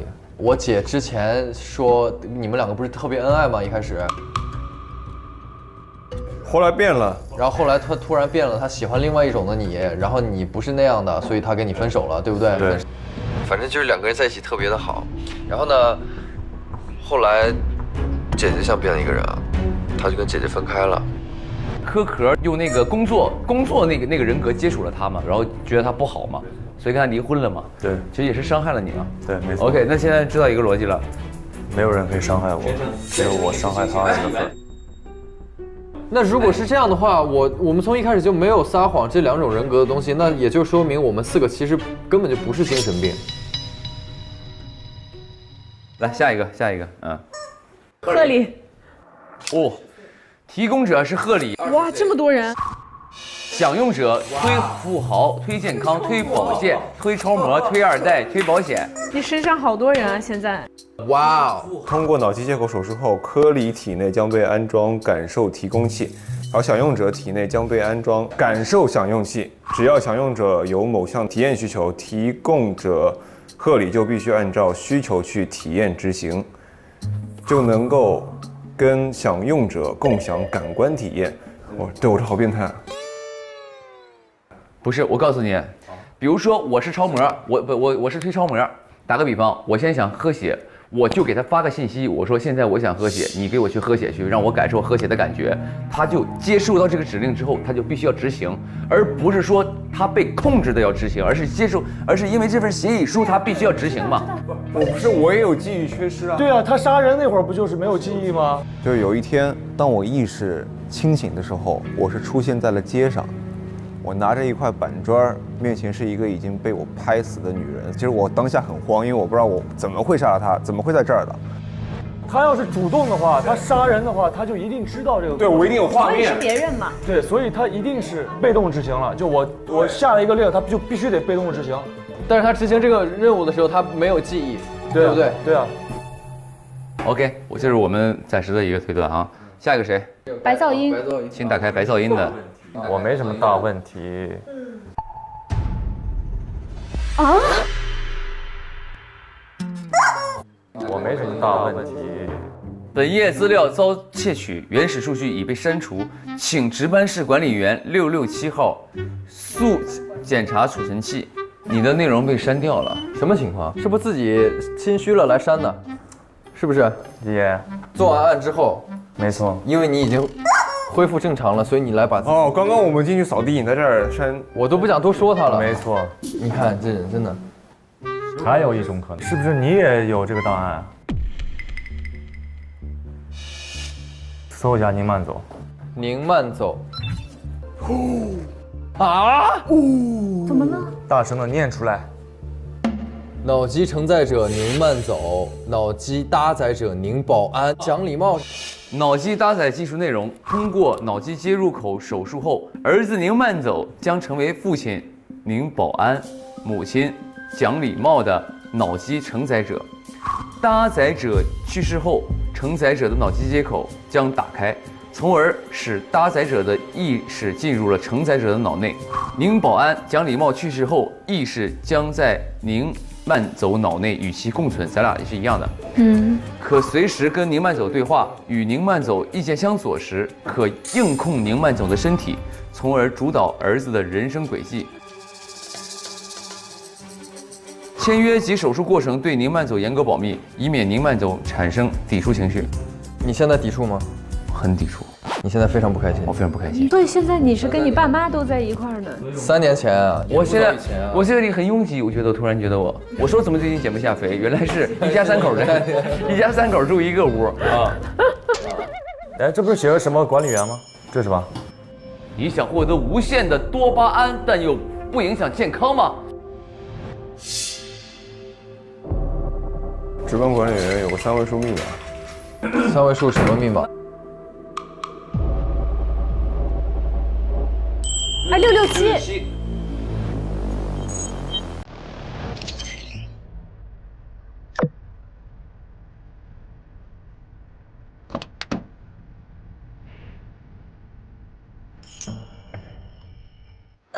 就这么简单吗？有的时候答案就是如此简单。好，我来。哎，我来啊！好，到表演的时候了啊！好 ，OK。等了1天了就。写的什么记性不好，一定要记得，把备忘录记在了眼镜里。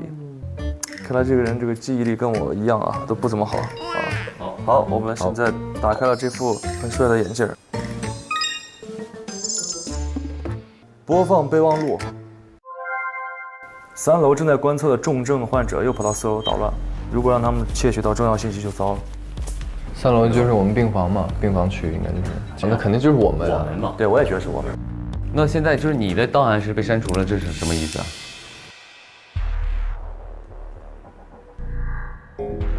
你问我？那我怎么会告诉你呢？所以里边没有这个关于他的信息是吧？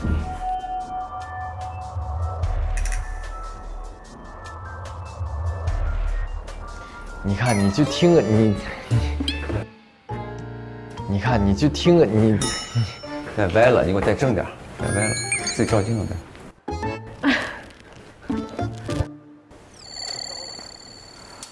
要排查一下病患是否有缺失，如果让他们知道什么重要的档案，就糟了。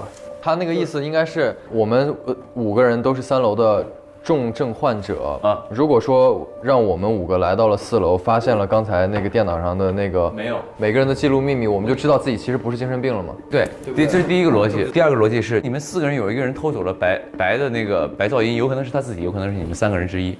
那肯定不是我呀。有可能是3楼那个逃跑的患者，所以我们去3楼看一下吧。没错，去抓那个患者。贵宾3楼请，贵宾。欢迎光临，5位贵宾3楼请。哥，你是一束光，你还不走前面？我只做自己的光。宁哥需要你的灯，快！哇，今天这件衣服选的是对的。宁哥站前面 ，No， 快点，我要站你后边。我在后面。不是你给我照一下按钮。我不要，照一下按钮。我不要。你在撒什么娇？我不要。我不要。我的天哪！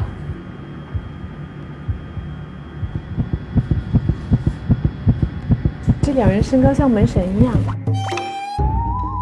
走。哎呀，你怎么又在我身后啊？那不让在身后。好，没事啊。你怎么又要搂我腰了？在掐脖，击打你后脑。嘘。这是病房。我们现在到的是个医院。